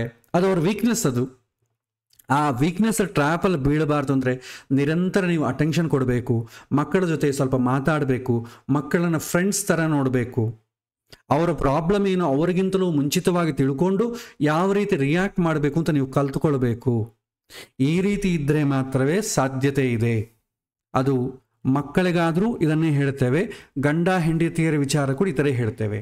ಮಕ್ಕಳಾದರೆ ನಾವು ತುಂಬ ಕೇರ್ ತೊಗೊಳ್ತೇವೆ. ಗಂಡ ಹೆಂಡತಿಯಾರೆ ನಾನ್ಯಾಕೆ ತೊಗೊಳ್ಬೇಕು, ಸರಿಯಾಗಿದ್ದರೆ ಓಕೆ, ಇಲ್ಲದ್ರೆ ನಾನು ಬಿಟ್ಟು ಬಿಡ್ತೇನೆ, ಸರಿ ಈಗ ಬಿಟ್ಟು ಬಿಡ್ತೀವಿ, ಸರಿ ಮುಂದೆ ಏನು ಮಾಡ್ತೇವೆ? ಬಿಡಿಸಿಕೊಳ್ಳೋದು ಅಷ್ಟು ಸುಲಭ ಅಲ್ಲ. ಬಿಡಿಸಿಕೊಳ್ಳೋದು ಇಲ್ಲಿ ಚೆನ್ನಾಗಿದೆ, ಬರೋ ಜನ್ಮದಲ್ಲಿ ಸಪ್ತಮ ಸ್ಥಾನ ಎಲ್ಲೋ ಒಂದು ಕಡೆ ಹುಡ್ತೀವಲ್ಲ, ಆವಾಗ ಸಪ್ತಮ ಸ್ಥಾನ ಚೆನ್ನಾಗಿರೋದು ಬೇಡವಾ? ಎಸ್ಕಲೇಷನ್, ಪಲಾಯನವಾದ ಈ ಜನ್ಮದಲ್ಲಿ ಮಾಡಿದರೆ ಬರೋ ಜನ್ಮದಲ್ಲಾದರೂ ಅನುಭವಿಸಲೇಬೇಕಲ್ವಾ? ತಪ್ಪಿಸ್ಕೊಳ್ಳಿಕ್ಕಾಗಲ್ಲ. ಈ ವರ್ಷ ನಾವು ಶಾಲೆಯಲ್ಲಿ ಸರಿಯಾಗಿ ಓದಿಲ್ಲ, ವೇಸ್ಟ್ ಮಾಡ್ತೀವಿ ಅಂದರೆ ಬರೋ ವರ್ಷ ಅದೇ ಕ್ಲಾಸನ್ನು ಇನ್ನೊಮ್ಮೆ ಓದಬೇಕಷ್ಟೇ, ಕಷ್ಟಪಡಬೇಕಾಗ್ತದೆ. ಹಾಗಾಗಿ ಎಸ್ಕಲೇಷನ್ ಒಳ್ಳೆಯದಲ್ಲ. ಗಂಡ ಹೆಂಡತಿಯರಾದರೂ ಕೂಡ ಸ್ವಲ್ಪ ಆಲೋಚನೆ ಮಾಡಬೇಕು. ತಮ್ಮ ಹೆಣ್ಣುಗಳನ್ನಾಗಲಿ ಗಂಡು ಮಕ್ಕಳನ್ನಾಗಲಿ ನಾವು ಅವರ ಮನಸ್ಸು ತಿಳ್ಕೊಳ್ಳದೆ ನಾವು ವರ್ತನೆ ಮಾಡಿದರೆ, ಅವ್ರ ನಾಡು ತಪ್ಪು ಹಾದಿಡಿದ್ರೆ ಮೊದಲು ನೋವಾಗೋದು ನಮಗೆ, ತಂದೆ ತಾಯಿಗಳಾಗಬಹುದು, ಗಂಡ ಹೆಂಡತಿಯರಾಗಬಹುದು. ಇದು ಕೂಡ ವ್ಯಸನದ ಕೆಳಗೆ ಬರ್ತದೆ. ಸಣ್ಣ ಮಕ್ಕಳಾದರೆ ಮದ್ಯಪಾನ ಈ ಕಡೆ ವ್ಯಸನಗಳಾಗ್ತದೆ. ಅದೇ ಮದುವಾದವರಾದರೆ ಬೇರೆ ಪರಪುರುಷರ ಜೊತೆ, ಪರಸ್ತ್ರೀಯರ ಜೊತೆ ವ್ಯಸನಗಳು ಶುರು ಮಾಡಿಕೊಳ್ತಾರೆ. ಹಾಗಾಗಿ ತುಂಬ ಮಾನಿಟರ್ ಮಾಡಿ ಅವರನ್ನು ಸ್ವಲ್ಪ ವೀಕ್ನೆಸ್ ಇದೆ ಅಂತಂದರೆ ಬೇರೆಯವರ ಟ್ರ್ಯಾಪಲ್ಲಿ ಬಿದ್ದು ಹೋಗ್ತಾರೆ ಅಂತಂದರೆ ತುಂಬ ಕೇರ್ಫುಲ್ಲಾಗಿ ನೋಡ್ಕೊಳ್ಬೇಕು. ಇದೆಲ್ಲ ಮದುವೆಗೆ ಮುಂಚೆನೇ ಜಾತಕದಲ್ಲಿ ನಾವು ನೋಡಿಕೊಂಡಾಗ ಎಚ್ಚರ ಉಪಯೋಗ ಸ್ವಲ್ಪ ಅನುಕೂಲ ಆಗ್ತದೆ. ಆದರೆ ನಾವು ಏನು ನೋಡ್ತೇವೆ? ಸಪ್ತಮ ಸ್ಥಾನವನ್ನು ನೋಡ್ತೇವೆ, ಗುಣಗಳೆಷ್ಟು ಬಂದಿಯೋ ನೋಡ್ತೇವೆ, ದೋಷಗಳಿದೆಯೋ ನೋಡ್ತೇವೆ, ಅಲ್ಲಿಗೆ ಮುಗಿದೋಯ್ತು. ರಿಸ್ಕ್ ತೊಗೊಳ್ಳಿಕ್ಕೆ ಯಾರೂ ರೆಡಿ ಇಲ್ಲ, ಅಷ್ಟು ಡೀಪಾಗಿ ಯಾರೂ ನೋಡಲ್ಲ. ಯಾಕೆಂತಂದರೆ ಒಂದು ವಾಟ್ಸಪ್ಪಲ್ಲಾಗಲಿ ಅಥವಾ ಡೈರೆಕ್ಟಾಗಿ ಬಂದಾಗಲಿ 2-3 ಜಾತಕ ಹಿಂಗೆ ಕೊಟ್ಬಿಟ್ಟು ನೋಡ್ಬಿಡ್ರಿ, ಹೆಂಗೆ ಸ್ಟಡಿ ಮಾಡಬೇಕು? ವಿತಿನ್ 10 ಮಿನಿಟ್ಸಲ್ಲಿ ಇಷ್ಟೆಲ್ಲ ಸ್ಟಡಿ ಮಾಡ್ಲಿಕ್ಕೆ ಆಗ್ತದೆ? ಸ್ವಲ್ಪ ಜ್ಯೋತಿಷ್ಯನಿಗಾದರೂ ಟೈಮ್ ಬೇಡವಾ?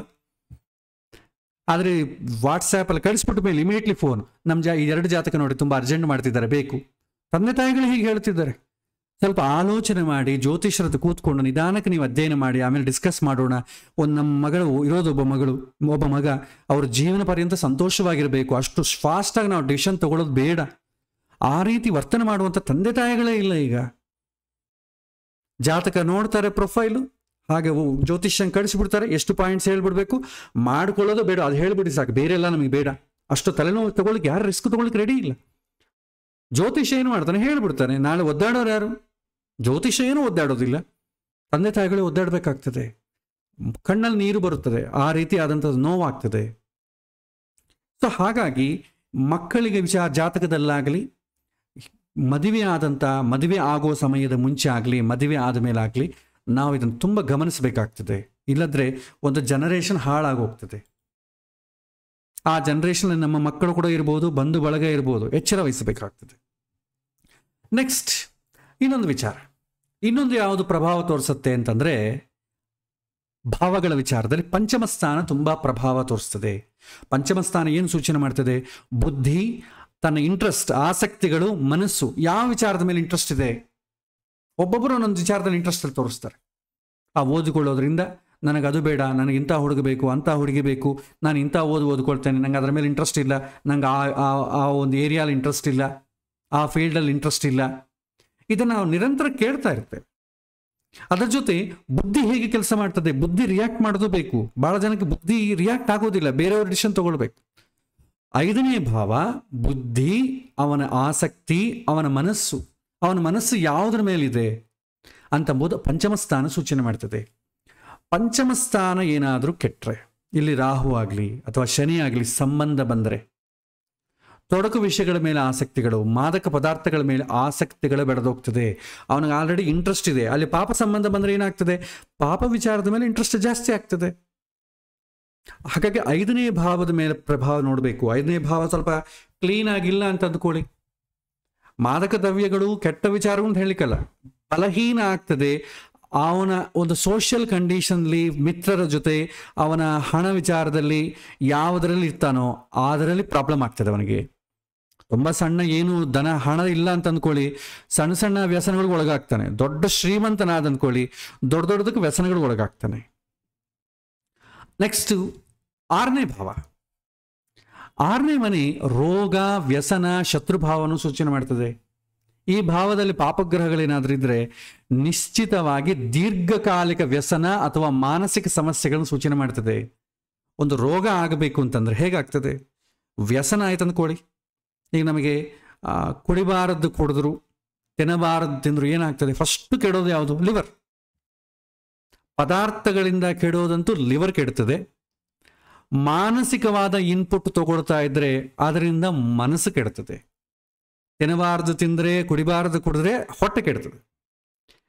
ಕೇಳಬಾರದು ಕೇಳಿದರೆ, ಮಾಡಬಾರದು ಮಾಡಿದ್ರೆ ಮನಸ್ಸು ಕೆಡ್ತದೆ. ಅದು 8ನೇ ಮನೆ. ಆದರೆ ಈ ವ್ಯಸನಗಳ ವಿಚಾರದಲ್ಲಿ 6ನೇ ಮನೆ ರೋಗ, ವ್ಯಸನ, ಶತ್ರುಭಾವ. ಈ ಭಾವದಲ್ಲಿ ಪಾಪಗ್ರಹಿಡಿದ್ರೆ ದೀರ್ಘಕಾಲಿಕವಾದಂಥ ವ್ಯಸನಗಳಿಗೆ ಒಳಗಾಗ್ತಾನೆ. ದೀರ್ಘಕಾಲಿಕವಾದ ರೋಗಗಳು ಯಾವಾಗ ಬರುತ್ತೆ ಅಂತಂದ್ರೆ ದೀರ್ಘಕಾಲಿಕವಾದ ವ್ಯಸನಗಳಿದ್ದರೆ ಬರುತ್ತೆ. ಆಮೇಲೆ ಮತ್ತೊಂದು ಮನೆ 12ನೇ ಮನೆ. ನಿದ್ರೆ, ಪರಮಾನಂದ, ತಪ್ಪು ಪರಿಹಾರ ಮಾರ್ಗಗಳು ಅಂತ ಹೇಳ್ತಾರೆ. 12ನೇ ಮನೆ ಸೂಚನೆ ಮಾಡ್ತದೆ. ಈಗ ನಿದ್ದೆ ಅಂತಂದ್ರೆ ಏನು? ಹುಟ್ಟು ಸಾವು, ಕಾನ್ಷಿಯಸ್ ಆಗಿರೋದು, ಅನ್ಕಾನ್ಷಿಯಸ್ ಆಗಿರೋದು. 1ನೇ ಮನೆ ಎಚ್ಚರ ಅಂತಂದ್ರೆ 12ನೇ ಮನೆ ನಿದ್ದೆ, ನಿದ್ದೆಯನ್ನು ಸೂಚನೆ ಮಾಡ್ತದೆ.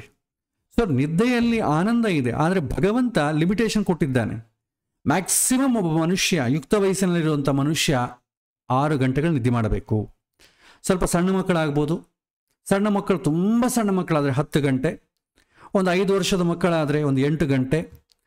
ಸ್ವಲ್ಪ ಯಾರಿಗಾದ್ರೂ ರೋಗಗಳನ್ನ ಬಂದಿದ್ದು ವೃದ್ಧಾಪ್ಯದಲ್ಲಿ ಬಂದರೆ ಅವರಿಗೆ 8 ಗಂಟೆ ಹೇಳಿದೆ. ಪ್ರಾರಂಭದಲ್ಲಿ ನಾವು ಜಾಸ್ತಿ ನಿದ್ದೆ ಮಾಡಿಬಿಟ್ರೆ ವೃದ್ಧಾಪ್ಯದಲ್ಲಿ 1 ಗಂಟೆ 2 ಗಂಟೆ ನಿದ್ದೆ ಬರುತ್ತೆ. 20 ಸಾರಿ ಹೇಳ್ಬೇಕಾಗ್ತದೆ, ನಿದ್ದೆನೇ ಬರೋದಿಲ್ಲ, ಯಾಕೆಂದರೆ ಕೋಟ ಮುಗ್ದೋಗ್ತದೆ. ಸೊ 12ನೇ ಮನೆ ತುಂಬ ಇಂಪಾರ್ಟೆಂಟ್. ಆಮೇಲೆ ಪರಮಾನಂದ. 12ನೇ ಮನೆಯನ್ನು ನಾವು ಮೋಕ್ಷ ಸ್ಥಾನ ಅಂತ ಕರಿತೇವೆ. ಅಂದರೆ ಏನು? ಮೋಕ್ಷ ಅಂದ್ರೆ ಏನು? ಶಾಂತಿ. ಶುಭಗ್ರಹಗಳ ಸಂಬಂಧ ಇದ್ರೆ ಒಂದು ಥರ ಶಾಂತಿ, ಪಾಪಗ್ರಹಗಳ ಸಂಬಂಧ ಇದ್ರೂ ಒಂಥರ ಶಾಂತಿ. ಪರಮಾನಂದ. ಪಾಪಗ್ರಹ ಸಂಬಂಧ ಇದ್ರೆ ತಾತ್ಕಾಲಿಕವಾದ ಶಾಂತಿ, ಅದು ಕೂಡ ಪರಮಾನಂದವೇ. ಕುಡ್ದಾಗ ಕೂಡ ಎಲ್ಲರೂ ಪರಮಾನಂದವಾಗೇ ಇರ್ತಾರೆ. LSD ಅದೆಲ್ಲ ಹಾಕೊಂಡಾಗ ನೋಡಿ ಅವರ ಆನಂದ ವರ್ಣಿಸ್ಲಿಕ್ಕೆ ಆಗಲ್ಲ. ಅವರು ಗಾಳಿಯೆಲ್ಲ ತೇಲಾಡ್ತಿರ್ತಾರೆ. ಅದೇ ಧ್ಯಾನದಲ್ಲಿದ್ದವನು ಕೂಡ ಅವನು ಗಾಳಿಯಲ್ಲೇ ತೇಲಾಡ್ತಿರ್ತಾನೆ, ಅದು ಒಂಥರ ಆನಂದ. ಸೊ ನಿದ್ದೆ, ಪರಮಾನಂದ, ಕಂಫರ್ಟ್ಸ್ ಅಂತ, ಬೆಡ್ ಕಂಫರ್ಟ್ಸ್ ಅಂತ ಹೇಳ್ತೇವೆ. ತಪ್ಪು ಪರಿಹಾರ ಮಾರ್ಗಗಳು ಯಾವುದು ತೆಗೆದುಕೊಳ್ಳಬಾರದು ಆ ರೀತಿ ಹೋಗೋದು. 12ನೇ ಮನೆಗೆ ಏನಾದರೂ ರಾಹು ಇದ್ರೆ, ಶನಿ ಇದ್ರೆ, ಕುಜ ಈ ಸಂಬಂಧ ಜಾಸ್ತಿ ಬಂದರೆ, ಏನಾದರೂ ಮತ್ತಿನಲ್ಲಿ ಮರೆತು ಬಿಡುವಂಥ ಮನಸ್ಥಿತಿ ಇರುತ್ತೆ, ತಲ್ಲೀನ ಒಂದು ತುಂಬ ಅಡಿಕ್ಟ್ ಆಗೋದು, ಲೀಲವಾಗಿಬಿಡೋದು, ಅದು ಆ ಟ್ರ್ಯಾಪಲ್ಲಿ ಬಿದ್ದು ಹೋಗ್ಬಿಡೋದು. ಪಾಪಗ್ರಹ ನಾವು ಏನು ಮಾಡ್ತೇವೆ ಈಗ ವ್ಯಸನಗಳ ವಿಚಾರದಲ್ಲಿ? ರಾಹು, ಶನಿ, ಚಂದ್ರ ಅಂತ ಹೇಳಿದ್ವಲ್ಲ. ರಾಹು ಬಲಿಷ್ಠವಾದ ರಾಹು, ಪಾಪ ಸಂಬಂಧ ಇರುವಂಥ ಶನಿ, ಬಲಹೀನವಾದಂಥ ಚಂದ್ರ. ಇದೇನಾದರೂ 12ನೇ ಮನೆಗಿತ್ತು ಅಂದ್ಕೊಳ್ಳಿ, ಅವನು ಇನ್ಸ್ಟಂಟ್ ಹ್ಯಾಪಿನೆಸ್ ಬೇಕು ಅಂತ ಪ್ರಯತ್ನ ಮಾಡ್ತಾನೆ. ಇನ್ಸ್ಟಂಟ್ ಆಗಿರ್ಬೇಕು, ಇದ್ದಕ್ಕಿದ್ದಾಗ ಬರ್ಬೇಕು. ಅದಕ್ಕೇನು ಧ್ಯಾನ ಮಾಡಿ ಅದೆಲ್ಲ ಸಾಧನೆ ಅದೆಲ್ಲ ನಮಗೆ ಬೇಡ್ರಿ. ಇದ್ದಕ್ಕಿದ್ದಾಗ ಸಂತೋಷ ಬರ್ಬೇಕಂದ್ರೆ ಏನು ಮಾಡಬೇಕು? ಅದು ಮಾಡ್ರಿ ಸಾಕು. ಸ್ಲೀಪಿಂಗ್ ಪಿಲ್ ಹಾಕೊಂಡ್ರು ಕೂಡ ಸಂತೋಷ ಬರ್ತದೆ, ಆನಂದವಾಗಿ. ಭಾಳ ಜನ ರೋಗದಿಂದ ಬಂದು ಒದ್ದಾಡ್ತಿರ್ತಾರೆ, ಪಾಪ ನೋವು. ಡಾಕ್ಟರ್ ಏನು ಮಾಡ್ತಾರೆ? ನಿಮಗೆ ಸ್ಲೀಪಿಂಗ್ ಪಿಲ್ಲೇ ಕೊಡೋದು, ಯಾಕಂದ್ರೆ ನಿದ್ದೆ ಮಾಡಿ ಕಡಿಮೆ ಆಗ್ತದೆ. ನಿದ್ದೆನೇ ಎಲ್ಲದಕ್ಕೂ ಪರಮೌಷಧ.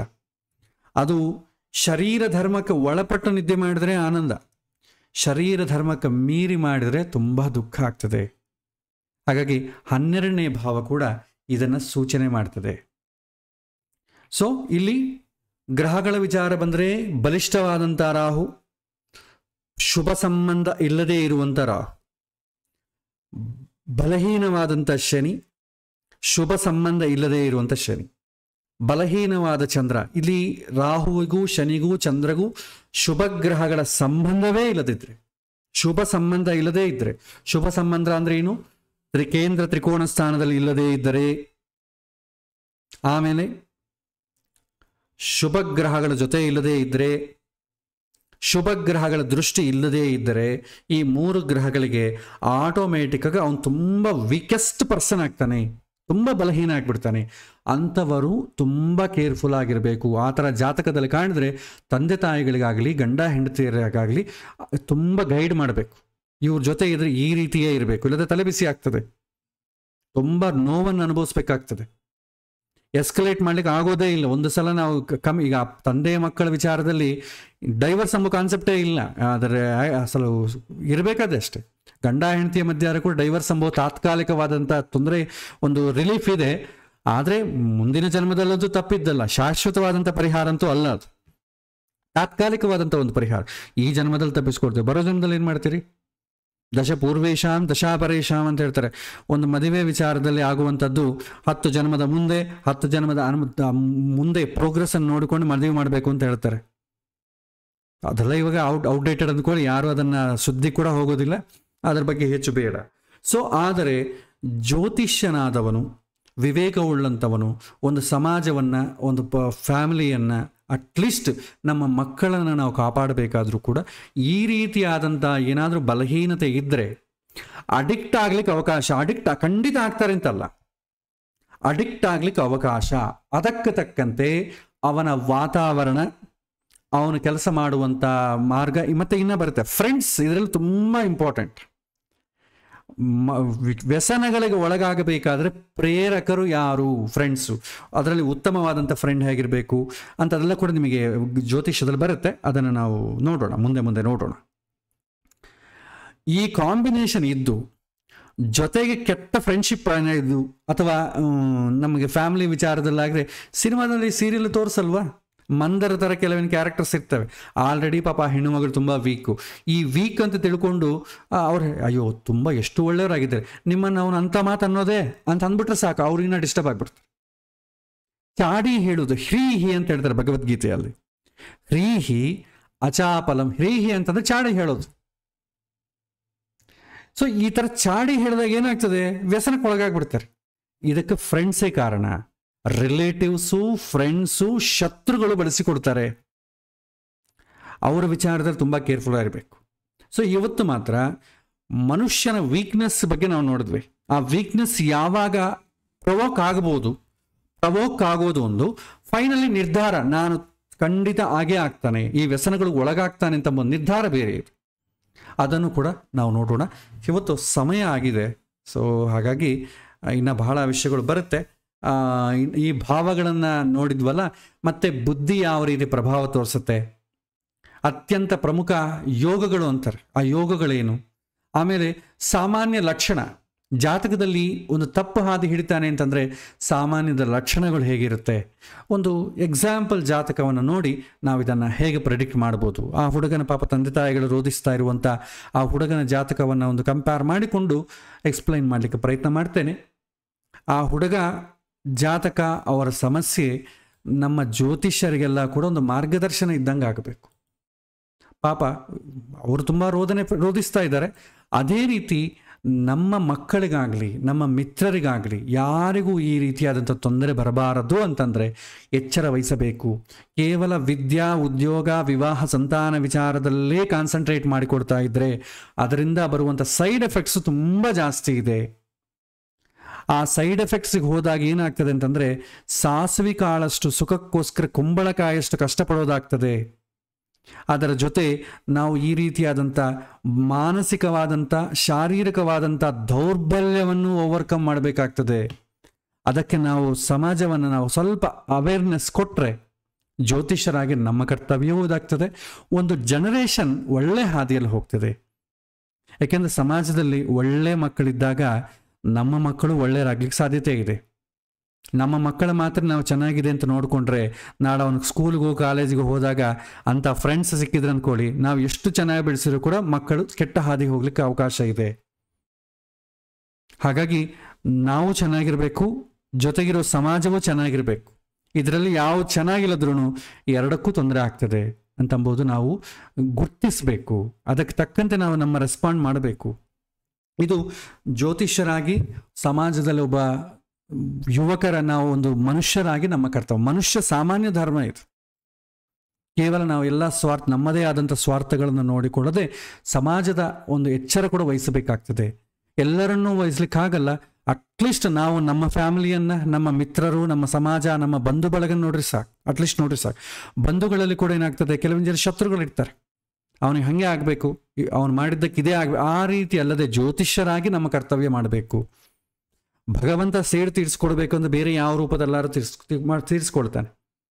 ಆದರೆ ಶತ್ರುಗಳ ಮಕ್ಕಳ ವಿಚಾರದಲ್ಲೂ ನಾವು ಎಚ್ಚರ ವಹಿಸಿ ಹೇಳಬೇಕಾಗ್ತದೆ.